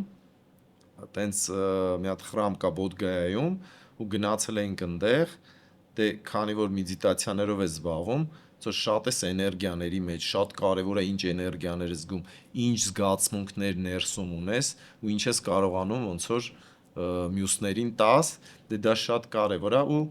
ինչ որ մի պահ այդ խրամում ես զգացել եմ, որ ես կարամ շատ երջանիկ լինեմ, այնտեղ երբ որ մենք ինչ որ ոտաբոբիկ, ինչ որ շորերով էինք, որը որ ոչ մեկին ու ինձ էլ կարևոր չէր ինչ է հակած, բայց ընդեղի այդ էներգիաները, իմ ներքին զգացումները, այն ինչ որ ես իմ ներսում զգում էի, ինքը այնքան ուժեղ էր ու այնքան ինձ երջանկություն էր տալիս, որ հասկանում էի, որ այն կյանքը, որ ես ունեմ Երևանում կամ մյուս տեղերում, պարտադիր չի այդ ինչ որ շատ կարևոր չի, որպեսզի ես երջանիկ լինեմ։ Հա, բայց դեռ էլի ինչ թվում է գայթակղություն կա, այդ դաշտում, հոգևոր դաշտում դու կարաս լրիվ քո պահանջմունքները բավարարես ու այդ չուզենաս ես կողմնայես, բայց իմ կարծիքով քանի մենք ապրում ենք, կարևորը ոչ մի ծայրահեղության մեջ չընկնել։ Ինչքան էլ ընդեղ էլ կարա այդ երջանկությունը լիարժեք լինի։ Կարաս տեղել ինչ որ մի բան լիարժեք քեզ բավարարի։ Այդ երկուսի արկայությունը, որ տոնկը ի տվյորդը նուրբի եւ պինպնդի այդ բալանսը պետքա լինի, այսինքն եթե օրինակ ինչ որ մի կետում այդ նույն մեդիտացիայի վիճակում, նույն վանքում, այս էլ հետաքրքիր փորձառություն է, մեսա կպատմեմ, մենք հասկանում ենք, որ վсё, ստեղ կարելի է լրիվ նստել, մեդիտացիա անել, մնալ ստեղ, առավոտները հելնել, ժամը 5-ին, չգիտեմ, մաքրել այդ տարածքը, ծառայել այդ վանքին, հա, ու դու երջանիկ ես, բայց իմ կարծիքով մեկը Նիչեի ասած, մենք պետքա իջնենք մարդկանց մեջ, վերադառնանք մարդկանց մեջ, որովհետև իսկական բարդությունը այ մարդկանց մեջ կյանքի դասերը ստեղ է, ստեղ պետք է մեզ դավաճանեն, ստեղ պետք է գողանան մեզնից, ստեղ է, դու վանքում մեծ հաշվով ապրում ես ստերիլ միջավայրում, դու գնացիր, բերեցիր, ջրեցիր, չգիտեմ, հավաքեցիր, մաքրեցիր, ինչ որ, բայց երբ որ եկար ստե պարտներդ 100 տարվա քեզ դավաճանում է, բանակցություն ես գնում, որտեղ քո դեմ դավադրություն կա, այդ իսկական հոգևոր աճը ասենց տեղեր է լինում։ Դե ստեղ կարելի ասել հետեւյալը։ Շատ հեշտ, եթե բուն իմաստը հոգևոր զարգանալու կամ մեր աստվածայինին հասնելու մեր էությունը դա լինել սիրո մեջ։ Ահա։ Ինչի եմ ես ասում, որ չի կարելի շատ հակադրվել, որտեղ եթե ինչ որ մեկը ուզում է լինի սիրո մեջ, ինչ ճանապարհ է բռնել, դա երկրորդն է, մեկը աստվածայինն է։ Հիմա եթե մեր նպատակը մեդիտացիայի միջոցով թե կյանքում հասնել նրան, որ մենք լինենք սիրո մեջ, մենք պետք է կարողանանք շուրջը, ասենք, մյուսներին սիրենք։ Շատ ավելի հեշտ է Գրիգոր սիրել այն մարդկանց, ում դու չես ճանաչում։ Ովքեր քեզ Իրոք չեն ցավացել։ Չէ, գնաս քարանձավում, ոնց որ էդ էլա ճանապարհ։ Չէ, այնտեղ էլա դժվար գնալ մի քանի տարի քարանձավում ապրել, էդ էլ իրա բարդությունները ունի, որտեվ այնտեղ ապրումները լրիվ ուրիշ որակի կարա գա։ Բայց մյուս կողմից այն մարդը, որ քո հետ ստեղ շփվում է, հարաբերությունների մեջ է, ու դու ոնց որ երկու անձ իրար այդ հարաբերությունների մեջ որ լինում են, միշտ հակադրված ինչ որ բաների կարան գան։ Քո ասած դավաճանությունը կլինի թե ավելի ինչ որ հեշտ բաներ, բայց դժվար է այդ մարդուն սիրել։ Դու եթե ընկար հակադրության մեջ, քեզ իրան սիրելը շատ ավելի կարող է դժվար լինի ներսում, քան մարդկանց, ումը որ դու չես ճանաչում։ Ուղղակի դու կարող ես ինչ որ մի բա մեդիտացիաներից կամ ինչ որ երկար լավ որակով էներգիաներից զգաս, որ տենց դու սիրո մեջ ես բոլորի հանդեպ։ Բայց երբ որ ինչ որ մեկը կա ում այդ հակադրության մեջ ես, իրան սիրելը շատ կարող ավելի բարդ լինի։ Դրա համար եմ ասում, եթե մենք ծնվել ենք ու մեր ճանապարհը ստեղ է, ոնց որ ես ընդունում եմ դա։ Ես հասկանում եմ, որ սենց ես պետքա զարգանամ։ Ունենամ եւ նա։ Ինչքանով կկարողանամ կիրառել իմ ներքին արժեքները իմ առօրյա աշխարհիկ կյանքում։ Շատ բարդ է, շատ։ Չի նում ջղայնության մեջ չլմնգնես, բայց ինչ որ հանգիստ միտեղ միջավայրում ավելի հեշտ է։ Հիմի էս ճանապարհն է, ինքը իր բարդություններն ու դժվարությունները ունի, փորձում եմ նենց անեմ ու դե մենք բոլորս պետք է փորձենք նենց անել, որ մեր ներքին վեհ արժեքները շատ կարևորել, Այո։ որպիսի մեր ներսում նույն ասած սերը, երջանկությունը, խիզախությունը, նվիրվածությունը, այդ ամեն ինչը այնքան զարգացնենք, այնքան շատանա, որ կարողանանք բաժանենք մյուսներին։ Այո։ Որտեղ վերջին հաշվով դա էլ է կարևոր լինում, եթե ասենք դու երջանիկ լինես, քո կողքը բոլորը վատ լինեն, ասենք, ինչքան կարաս այդպես երջանիկ լինես։ Հաստատ։ Համաձայն եմ։ Պետք է կիսվես ինչ որ չափով։ Համաձայն եմ։ Դե արի գանք հիմա նյութական աշխարհ ու ես կուզենայի խոսանք ինչն է քեզ նյութական աշխարհում հետաքրքիր, որտեղ դու քո ժամանցը, քո աշխատած գումարը ծախսում ես, վայելում ես, միգուցե դա ճամփորդությունն է, միգուցե ինչ որ կոլեկցիա հավաքելն է, ինչ որ բաների, ինչն է քեզ նյութական աշխարհում հաճույք պատճառում։ Քանի որ այդ փոփոխությունները իմ կյանքում ահագին արագ է լինում, ու ես իսկականից Գրիգոր, հիմա որ մտածեմ 5 տարի առաջ, ինչ կամ 3 տարի առաջ, ինչ որ բաներ կային, որոնք ինձ ավելի էին ձգում, հիմա այդքան չէ։ Այդ ստադիաները ոչ թե փոփոխության, այլ դու ինչ վիճակում ես, ինչ հոգի վիճակում ես, հետո միշտ աշխարհայացքը ինչ որ չափով սկսում է փոխվել։ Դե բաներ կա, որ էլի մնում է։ Դե կարող եմ օրինակներ բերեմ, ճամփորդությունը շատ հետաքրքիր է։ Ուղղակի կարող է մի ժամանակ ճամփորդության ինչ որ մի տեսակներ ավելի շատ ձգում, կամած, ասենք հիմա սկսի ուրիշ բաներ ձգել։ Կարա տենց փոփոխություններ լինի։ Մեքենաներ միշտ շատ սիրել եմ։ Ու տենց տարբեր մեքենաներ եմ, սպորտային մեքենաներ եմ Հիմա սիրել։ վարում։ Դե ոնց որ հիմա մի հատ էլեկտրոկար եմ վերցրել, բայց այն երկու հատ Porsche ունեմ, որոնցից չեմ կարող հրաժարվել։ Իրանց էլ դաժե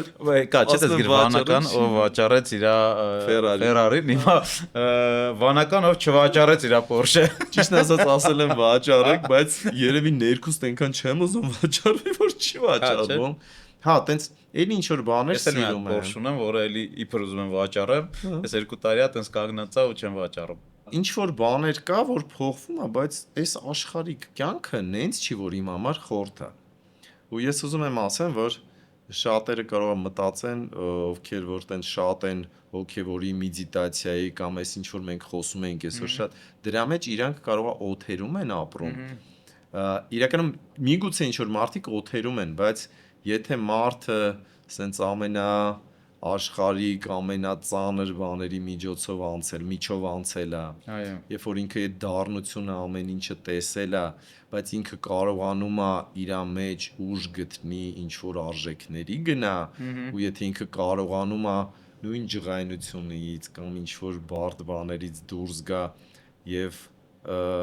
փորձի այդ իր էությանը մոտենա, որտեղ դե ասում եմ սերը, երջանկությունը, ինչ որ վեհ բաներ կան, եթե ինքը կարող է գնա, այդ չի նշանակում որ ինքը օթերի մեջ է, այդ նշանակում է որ ինչ որ էտապներ է կյանքում անցնում։ Այդ չի նշանակում որ ինքը ինի ոչ մի բան չի հասկանում։ Ասենք չէ որ ես չեմ խմում, ասենք հանգիստ մեծ հաճույքով։ Հա, դե կարող է ոչ այդքան շատ, ինչքան մի ժամանակ տարբեր պրիտոմ, հա, իսկականից իմ տանը կարող է ինչ որ յոգա անելու տեղից մի քիչ ես կոմ գազ բառը որ բացեմ, ասենք 30-40 տեսակի խմիչք լինի։ Դե չէ որ այդ ամեն ինչից դու պարտադիր պետքա հրաժարվես։ Մյուս հարցն է, որ կարող է դա այդքան էլ պետք չլինի։ Հա, բայց դու միշտ չես ուտում, չէ՞, ճիշտ եմ հիշում։ Միս, հա, մի քանի տարի է արդեն չեմ ուտում, ոնց որ այդ դրանից, բայց շատ հանգիստ ոնց որ հասա իմ օրգանիզմը հասավ նրան, որ ոնց որ միս արդեն չընդունեց։ Չէ, ձուկ ուտում եմ ոչ շատ, բայց մեկ ուտում եմ։ Հասկացա, սպիտակուցի պաշարը ոնց ես լրացնում։ Դե ինչ որ դժվարություններով, բայց ես ինչևէ մտածում եմ, որ օրգանիզմը կարողանում է ադապտացվի ոչ ամբողջությամբ, բայց եթե օրգանիզմին համահունչ է լինում, ինչից դու հրաժարում ես, կարողանում է ադապտացվի, ինչ-որ բաները կարող է ինչ-որ վիտամիններ, բաներ լինի, որը օգտագործեն։ Եթե զգամ ինչ-որ մի բան ինձ լավ չի, տենց կարող է տունը մի 15 ձևի վիտամին, նո 15 չէ, բայց մի 7-8 ձևի վիտամիններ ունեմ, որը կարամ օգտագործեմ։ Հետաքրքիր է, օրինակ ես մի անգամ ինձ հարց է տալի, ինչ ես երբեք չեմ անի, ոչ մի իրավիճակում, այդ որսորդությունն է, որ գնամ ու կենթանի սպանեմ ու հետո այդ կենթանուն ուտեմ, արդյունաբերական միս, հա, ուտում եմ, ինքս չեմ մասնակցում այդ մորթելու process-ին ինձ հաճելի չի, բայց բնության գրկում ապրող կենդանու երբեք ընկերներ ունեմ, ովքեր որսը սիրահար են, մեր ակումբում էլ ունենք, նույնիսկ մի քանի առիթով ինձ հրավիրել են, ես ինքս գնացել եմ որսի առանց զենք, ուղղակի զբոսնել եմ, քայլել եմ, ու շատ իմ համար ծանր է մեկ-մեկ երբ որ YouTube-ով բան տեսնում, որ մարդիկ տես հեշտությամբ ասեն, չգիտեմ, արջ են սպանում, չգիտեմ, եղնիկ են սպանում, իմ համար շատ վայրի է դա, էլի, ու այս կոնտեքստում ես կիսում եմ այն կարծիքը, որ հա միսը պետքա չուտել, հատկապես որսի միսը, որ կենդանի բնության մեջ իր ոնց կյանքն է ապրում։ Իդեպ հետաքրքիր մի բան էլ ասեմ, մի մետաֆիզիկ հեղինակի մոտ, հիմա վերնագիրը հեղինակի անունը չեմ հիշի, բայց փորձեմ գտնեմ քո հետ կիսվեմ, այսպեսի բան կարդացի, երբ որ դու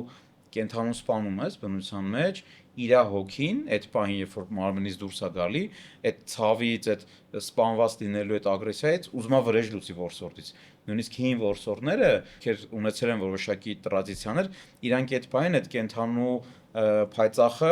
հում կերել են, որ դրանով ցույց տալով, որ իրանք դա արել են բացառապես կյանք շարունակելու համար, սոված լինելու համար են սպանել։ Այսպիսի տրադիցիա է եղել։ Եվ իմ համար որսորդությունը բոլոր դրսևորումներով ընդունելի չի։ Ես ճիշտ ասեմ, ես չեմ կարող ասեմ ընդունելի չի իմ համար, որևէ մի բան, թե միս ուտելը, թե որսի գնալը։ Ստեղ հարցը այն է, թե ամեն մարդ ինքն է որոշում, ինչ պետք է անի, ոնց որ դա իր կյանքն է, իր ճանապարհն է, ինքն է որոշում։ Ցանկացած դեպքում կարող է ինչ որ մի բան իր մեջ ներքին ինչ որ փոփոխություններ լինի։ Իրոք ես գիտեմ դեպքեր, որ որսորդը, որը որ միշտ դրանով ապրեց, իր ամենակարևոր մասն է եղել, ինչ որ մի որսի ժամանակ իր մեջ ինչ որ բան չխկացել է, կամ ինչ որ մի բան արթնացել է, ու ինքը լրիվ ընդհակառակ դիրքորոշման անցել։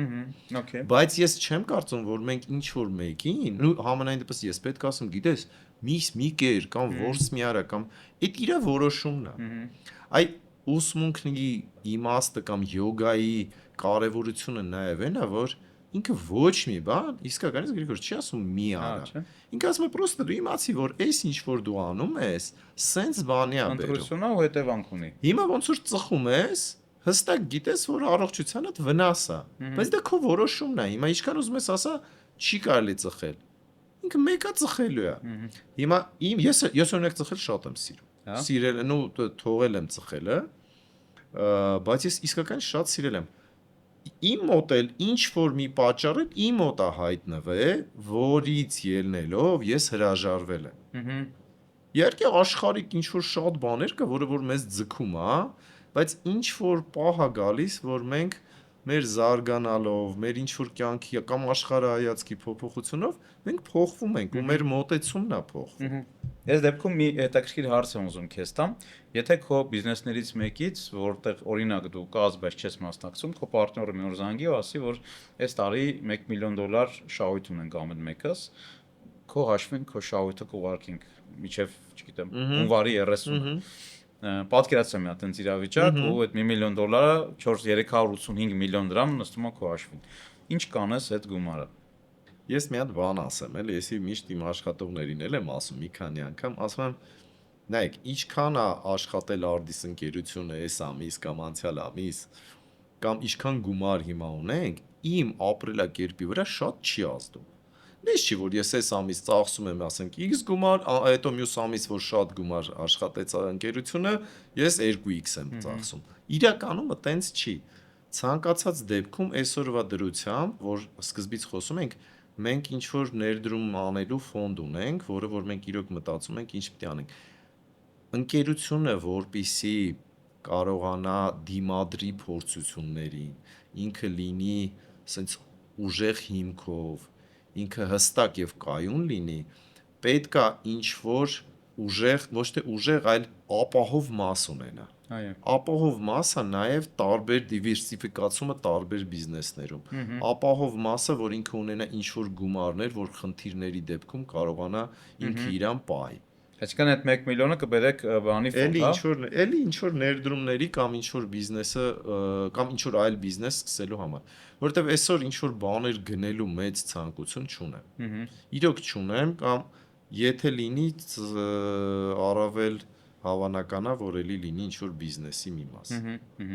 Լավ, իսկ որպես հայր դու երկու երեխա 4 երեխա։ 4 երեխա։ Որպես հայր ինչ ես իրանց փոխանցում ես քո կյանքի մեծ փորձից 2 կամ 3 ամենակարևոր բաները, որ որպես հայր դու քո երեխաներին ուզում ես տաս կամ ընթացքի մեջ հա կամ արդեն փոխանցել ես իհարկե գաղափարական կտորի մասին է, հա, ու դա կուզենամ նաև մենք այսպես ասած կիսենք մյուս հայրերի հետ, միգուցե ինչ որ մեկի մոտ դա ինսայթ բերի, որ դա էլ է կարևոր, դա էլ է պետք։ Ինչ կտաս այդ 3 կարևոր խորհուրդ ասեմ, ինչ որ թեզ ասեմ, ինչ որ գիտելիք ասեմ։ Դե առաջինը, եթե Գիտեմ տարիքային կասես, ինչ տարիքին։ մեծս 21 տարեկան է, Աղջիկա։ տղա Տղա է, է, հա։ Փոքրը 9 տարեկան է, Անտիր։ աղջիկա փոքրը։ 2 տղա, 2 աղջիկ ունեմ։ Դե առաջինը ինչ իրոք ուզում եմ տամ, դա երևի աշխարհայացքն է, որpիսի այս կյանքին ընդհանրապես իրադարձություններին ավելի լայն նայեն, որովհետև կարծրատիպերը բան շատ են աշխարհում։ Միայն լայն նայելով, գիտակից լինելով կարող են հասկանալ իրենք կյանքում ինչ են ուզում, ուր են գնում ու ինչը իրանց կարա երջանկություն տա։ Մյուսը կարևոր ինչը որ ես ասում եմ ու կարամ միանշանակ դրա տակ ոնց որ դրա վրա հիմնվեմ, դա գիտելիքներն է եւ կրթությունը, որ պետքա տան ու այդ լավ կրթությունը շատ կարևոր է։ Բոլորը պետքա կրթված լինեն։ Ես ասել եմ, տուն եմ տալու ձեզ, կստացի այդ որ ասում եմ ինչ մեկի գումարը պետք է արվի, իրանց տուն պետք է արվի, հա։ Դե դա Երևանի պայմաններում արդեն լուրջ ներդրում է, ինչ որ ծր տուն եւ կրթություն պետքա տամ բարձր կարգի։ Այդ երկուսը տամ, դուք արդեն ապահոված եք, որ դուք կարողանաք ինքներդ ձեր ճանապարհը ոնց որ տանեք։ Անտիր։ Ու մեկ էլ դե ամենակարևորը, ինչի պակասը բոլորս ունենք, դա իհարկե սերն է։ Ու ծնողի սերը, ինչքան հնարավոր է, բայց տենց չի, որ ես ինչ որ խոսում եմ, ես շատ լավ կարողանում եմ անել։ Ես կարող եմ նստեմ, հանդուրջ երեխեքս մեկ-մեկից դες փախնում են, էլի։ Մենք միասին չենք ապրում, բայց երեխեքից մեկ-մեկ որ տեսնում եմ, այնքան եմ խոսում, զգում եմ արդեն փախնում են կամ ասում են դե լավ երեխեք, իմի չեմ կարա չասեմ, որովհետև կարող է մի 5 օր կամ մի շաբաթ չտեսնեմ, հենց տեսնում եմ, փորձում եմ այդ ամեն ինչը հնարավոր ինչա տամ։ Բայց մեկը խնդիրները շատ են, դժվարությունը, ասենց իդեալական ոչ մի բան չի լինում։ Մի դեպք պատմեմ, ուրեմն մի ընկեր ունեմ, շատ մեծ կապիտալ ունի եւ Հայաստանում եւ Հայաստանից դուրս։ Մի օր զանգեց, ասեց ուզում եմ հանդիպեմ հետդ, ահագին շուրջ ժամ էր, էլի առավոտվա, ես սովորաբար ժամերին ջիմ եմ գնում։ Ասի հա մտեմ ջիմ հելնեմ, զանգեմ հանդիպենք, բայց չէ, էլի հիմա եմ ուզում հանդիպեմ։ Ասի ուրեմն լուրջ բան կա, ասի օքեյ, լավ, որտեղ ես, իջա քաղաք, նստեցինք միտեղ։ Ասի ինչ ա եղել, ասես լսի, հնարավոր է տենց բան, որ ես ինչ որ հարց իմ կյանքում չկարողանամ լուծեմ, ասի դե հա, տեսականորեն հա, բայց ինչ ա եղել, ասա, էլի հասկանամ։ Բա տղոս հետ վիճել եմ գիշերը, տնից գնացել ա, ու մինչև մա չգիտեմ ինքը որտեղ ա, ու չեմ կարում այդ հարցը լուծեմ։ Ինչ տարիքի։ Մոտ 16-17 տարիքի, հա, դպրոցի վերջի դասը։ Ես չեմ կարող այս հարցը լուծեմ։ Ոչ այնա ոստիկանություն դիմեմ, ոչ այնա, չգիտեմ, թիկնապաններին ասեմ, հա, այսինքն բավական մեծ կապիտալով ասում ես այսօր հասկացա, որ այս ամբողջ իմ կապիտալը ոչ մի բան չի կարում անի այս իրավիճակում։ Ինչ անեմ։ Ոնց էս հարցը լուծեմ, ես հիմա չգիտեմ ինքը որտեղ է, ինչ անում, ինչ հոգեվիճակում է, բացարձակ ինֆորմացիա չունեմ, ու ինչն է հետաքրքիր, ցանկացած մեծ կապիտալով գործարարի կյանքում լինում են խնդիրներ, երբ այդ կապիտալը չի աշխատում։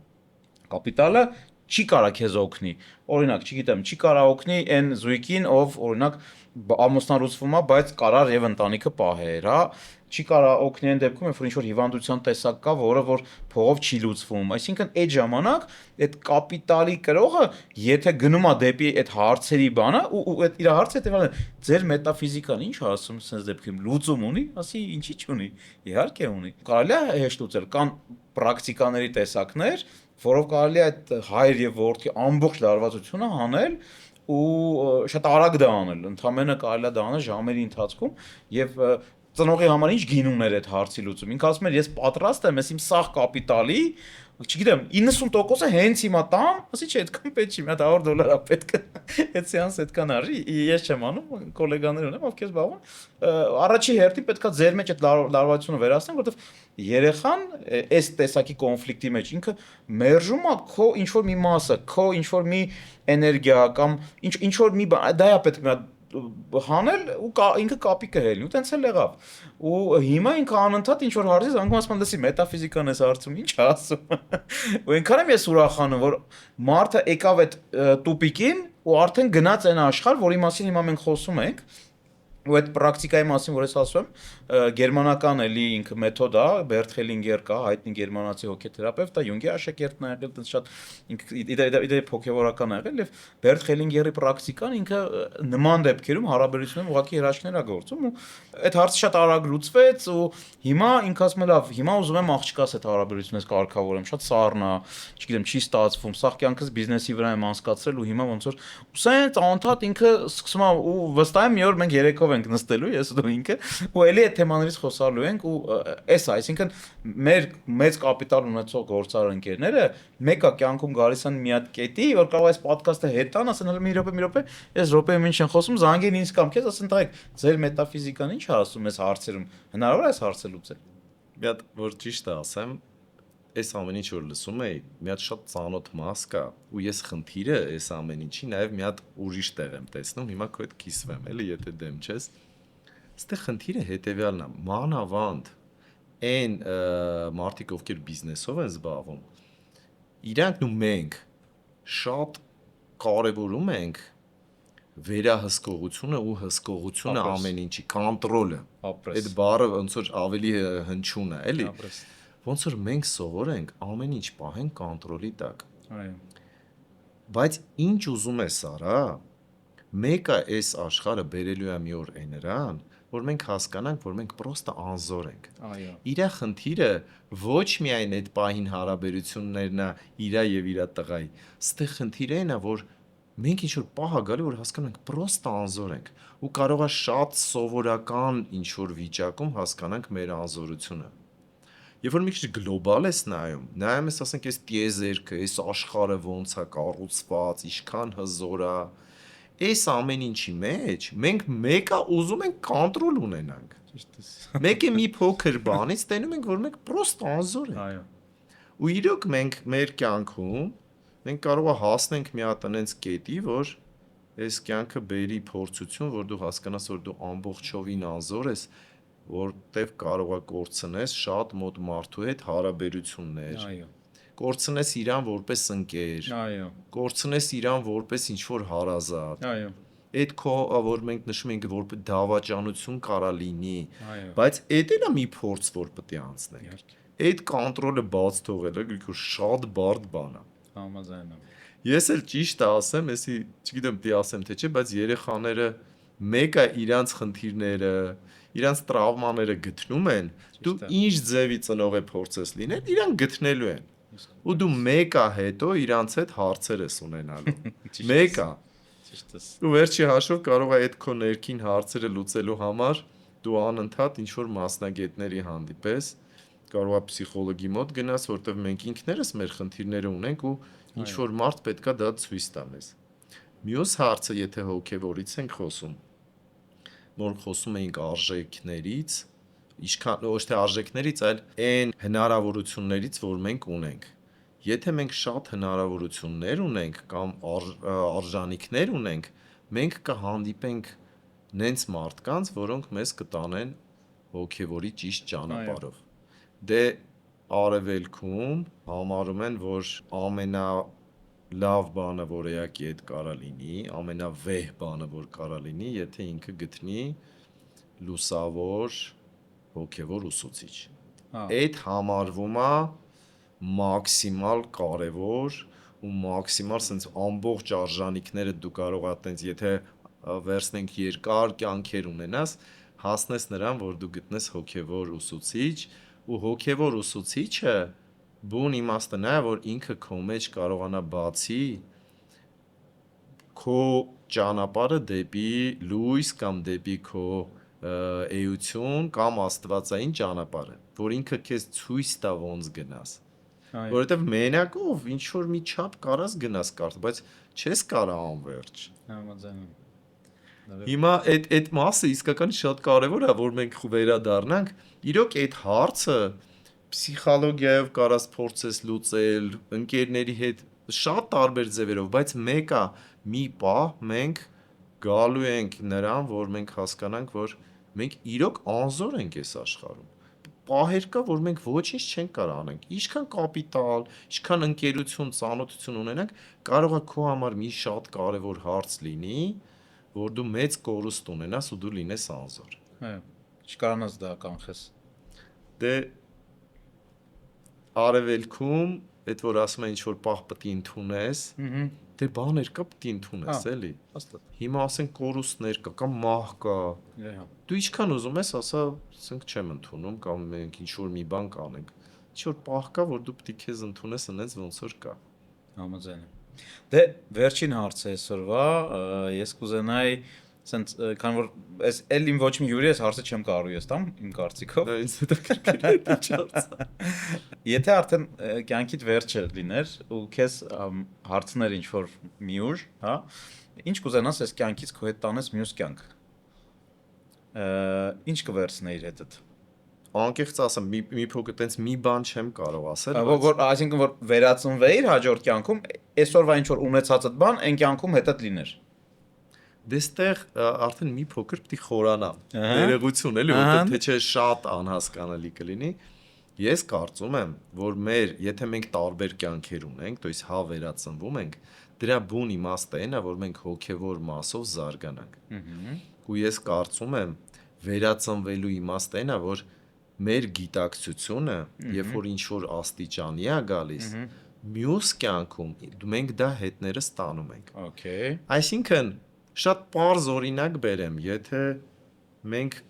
մեկ էլ ինչ որ մի բան մեր մոտ բացվում է, որ անմիջապես ստացվում է, կամ օրինակը որ դու բերեցիր, դրա վրա բերեմ, որ ավելի պարզ լինի։ Օրինակ դու որսի որ գնում ես, չես ուզում սպանես, չէ՞։ Հիմա եթե դու չես ուզում սպանես այդ կենթանուն, նշանակում է դու ինչ որ մի կյանքում արդեն դա անցել ես։ Քո գիտակցությունը ինչ որ մի կյանքից երևի թե արդեն բերել է, որ դու դա չես անում։ Ավելի պրիմիտիվ օրինակ է, մենք ինչի մարդ չենք սպանում։ Օրինակ ինչի ես մարդ չեմ, նրա համար որ վախենում եմ ինձ ասենք բռնեն, չէ։ Ոնց որ ինչ որ մի բան կա իմ մեջ, որ դա արդեն փակված թեմա է։ Ինչ որ մեկը կարող է հələ մարդասպանությունով գնա տարապի, որ իր գիտակցությունը փոխվի ու եթե ինչ որ մի կյանքում փոխվի, միգուցե այն մյուս կյանք ինքը արդեն այդ փորձը տանի։ Ես կարծում եմ հոգևոր փորձը մենք կյանքերով տանում ենք։ Այդ գիտակցության հոսքը, որը որ ամենակարևորն է։ Ահա։ Ու եթե վերցնենք ինչը, դե էլի եթե աստվածային մասով նայենք, որը որ քրիստոնեական է, երևի կուզենայի ամենաշատը տանե իմ սիրելու ունակությունը։ Ինչքան ես կարողանամ այս կյանքում, ասենք իմ մեջ սեր գեներացնեմ, ինչքան կարողանամ, ասենք այդ որակը իմ մեջ ավելացնեմ, որտեղ երևի թե հիմքը դա է։ Սերն ու իմաստությունը։ Այդ երկուսը իհարկե կուզենայի հետս տանեի, որ մյուս կյանքում մի քիչ ավելի հեշտ կարանաս դրան գաս։ Okay, ընտիր։ Բայց շատ լավ հարց էր։ Ճիշտն ասած, ես էլ կուզենամ ահագին հարցեր քեզ տամ, եթե մեր մոտ ստացվի ինչ որ մի անգամ էլի սենց հավաքվենք, միգուցե ոչ երկու հոգով, մի քանի հոգով, ես էլ ահագին հարցեր ունեմ, որտեվ ինձ կարևորը նաև Մենք դեռ ժամանակ ունենք, կարանք մի հարցի անդրադառնանք, որևէ քո ընտրությամբ մի հարցի, բայց ավելի համակարգված կարծում էլի հանդիպում ես կազմակերպել։ Դե ինձ ինչն է շատ հետաքրքրում, կապված Կլուբ Կապիտալի, ես գիտեմ, որ ինչ որ բաներ, դու դրա մասին միշտ խոսում ես, որ միասին եւ այլն անենք, բայց ես կուզենամ մի հատ sense հարց տամ, որ արժեքն է քո համար այս ակումբի մարդկանց մեջ ներդնելու կամ փոխանցելու կարևորը, ամենակարևոր արժեքը, որ դու կուզենաս այդքան բիզնեսմեններին, որոնք ահագին լուրջ հարցեր են կարողանում լուծել Հայաստանը, որովհետև դա ինչ որ լուրջ ուժ է, դա ինչ որ լուրջ ազդեցության մաս է, ու ուղղակի չգիտեմ, հիմա կուզենաս միանգամից պատասխանես թե հետո, բայց ես կուզենամ իրոք դու մտածես, որ արժեքն է քո ներքին մղումով քեզ բերե նրան, որ դու այս ակումբը բացել ես, որտեվ դա ինչ որ ահագին լուրջ միսիա է, էլի, դա ինքը ուղղակի բիզնես ես չեմ նայում կամ ուղղակի ասենք մի վարքյանում եկած չի, դա ինչ որ ճանապարհով դու հասել ես նրան, որ տենց բան անես։ ու քո ազդեցությունը բնականաբար ակումբում ամենաուժեղն է։ Ես կուզենամ, որ դու էլ մի օր մտածես ու մեր հետ կիսվես, թե որ արժեքն ես դու ուզում ներդնես, որ արժեքով կիսվես, որ մենք էլ ակումբի անդամները ոնց որ դրանով ոգեշնչվենք, որ դա վերցնենք, կարողանանք փոխանցենք մյուսներին։ Ընտիր, արի անոնս անենք ու ինտրիգ թողենք։ Արի կարճ ասեմ։ Դու էդի ոնց որ էդի իսկականից ինձ շատ հետաքրքիր է դու ինչ կասես, էլի, որովհետև դա ինչ որ մի պլանում կամ ինչ որ մի աշխարհում է էդի առաջացե քո մոտ։ Կարող է սկզբից դու չես պրոստը տենց հավաքվել ենք, բայց ինչ որ անգիտակից մասում դու ինչ որ որակ ունես փոխանցելու։ Համաձայն եմ։ Հա, դրա մասին մտածենք ու մի օր դրանից խոսանք, եթե հիմա չգիտեմ ոնց կարաս արագ ասես։ Կարճ կասեմ, ինքը մի քանի շերտ ունի։ Առաջի շերտը ոնց դու նշեցիր, որ ես ինչ որ մի միսիա ունեի, որի էներգիայով ես ակումբը հիմնադրեցի, հրավիրելով իմ ընկերներին, եւ ես ուզում եմ, որ ակումբը ինքը տեղ լինի այդ զարգանալու եւ տես մենք անընդհատ մետաֆիզիկայից ենք խոսում, ես ակումբում մետաֆիզիկայի տրեյնինգներ եմ դնում, որին շատ քիչ մարդ է գալի դեպ։ Ես եղել եմ, դու եղել ես առաջինում, բայց անցած պատկաստին մեր սրոն ասում է, այ որ մի օր մետաֆիզիկայի տրեյնինգ անես, ես կգամ, ասում սուր գիտես քանի անգամ եմ եղել ես ընթացքում։ Ասում եմ չեմ ֆիքսել, որ դա է, այսինքն հենց այդ է խնդիրը, որ ես անընդհատ իմ գիտելիքով եմ կիսվում ակումբում ու ես իմ միսիայով եկել եմ սրան։ Եվ ես ուզում եմ, որ ակումբի մեր գործարար ընկերները նույնպես ակումբի միջոցով իրանց միսիայի ինչ-որ մի մասը ռեալիզացնեն։ Ու ինչ-որ մեկի միսիան քո ասացի նման դա հարաբերություն ստեղծելն է, ինչ-որ մեկի միսիան մեծ արժեք ստեղծելն է, ինչ-որ մեկի միսիան դուրս գալն է դրսի շուկա, ինչ-որ մեկի միսիան մեծ աշխատատեղեր ստեղծելն է, այսինքն գործարարությունը ինքը մեծ հաշվով արժեք ստեղծելու մասին է, եւ իմ միսիան ավելի մեծ թվով մարդկանց օգնելն է, որ իրանց միսիան կատարեն։ Ես առաջի շերտը դա եմ ասում։ Ու երբ որ ես տեսնում եմ, որ մարդիկ սովորում են, համագործակցում են, գործընկեր են դառնում, ընկեր են դառնում, ես վայելում եմ, որովհետև ես հասկանում եմ, որ միգուցե ինչ որ մի կյանքում ինչ որ մեկն էլ միջավայր է ստեղծել, որտեղ ես իմ միսիան կիրացնեմ, էլի։ Առայժմ այսքանը։ Հա, շատ լավ է։ Շնորհակալ եմ։ Ես էլ եմ շատ շնորհակալ։ Ես այն պատկաստներից է, որ ես ինքս նայելու եմ ոչ մի անգամ։ Մնացածը նայում եմ մոնտաժի փուլում, հետո ընթացիկ նայում եմ նաև շորթերի հանելու փուլում, բայց այս պատկաստը ինձ ամեն վարքյանը վայելեցի։ Բոլոր պատկաստները իհարկե ես սիրում եմ, մեր բոլոր հյուրերին ես այսպես ասած շատ մեծ էնտուզիազմով եմ կանչում, բայց սա ուրիշ էր, սա ուրիշ դիալոգ էր։ Շնորհակալ եմ քեզ։ Ես էլ եմ շնորհակալ ու ես իսկականից շատ հույս ունեմ, որ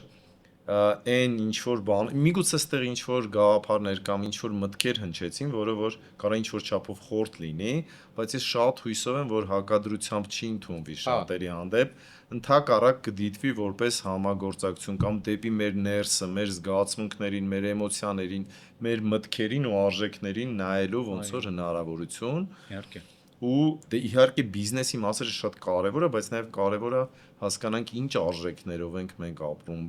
դեպի ուր ենք գնում։ Այս այլ ասեմ, մի հայտնի հոգեթերապևտ կա, Վիկտոր Ֆրանկելը, ինքը ասես տեսություն ունի, որ մարդը, եթե կորցնում է կարևոր իմաստները, ինքը գնում է դեպի նևրոզի ու գնում է դեպի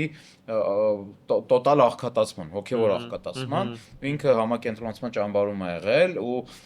ինքը նայել է թե ովքեր ունեին կյանքի իմաստ եւ ովքեր դա ունեին այդ ճամբարից դուրս են եկել ու իր սաղ տեսությունը իմաստների վրա է կառուցել։ Իմ կարծիքով այսօրվա գործարարին հատկապես 40-ից հետո պետք է նոր իմաստներ։ Ինչի համար եմ ես բիզնես անում, լավ, սա ինչի համար, ինչի համար եմ, որտեվ ինչ որ տարիքում այդ հարցերը չի ծագում, դու ուղղակի բիզնես ես անում, շատ փող ես աշխատում, էլի դնում ես գործի մեջ եւ այլն։ Բայց երբ որ այդ սաղ կա, դու զգում ես, որ հա դա արդեն կա, դու նոր իմաստներ ես փնտրում, լավ, բա սա ինչի համար է։ Լավ, բայց ես ճիշտ եմ արել, որ օրինակ 10 տարի չեմ եղել երախուս կողքեր, որ ինքը մեծացել է առանց ինձ։ Այսինքն հարցեր են ծագում ու ես կարծում եմ, որ գոյություն ունի այսպես ասած միջին տարիքի ճգնաժամ, հատկապես տղամարդկանց մոտ, դա լինում է այն ժամանակ, երբ որ մարդը այդ բային իմաստների սղություն դեֆիցիտ ունի։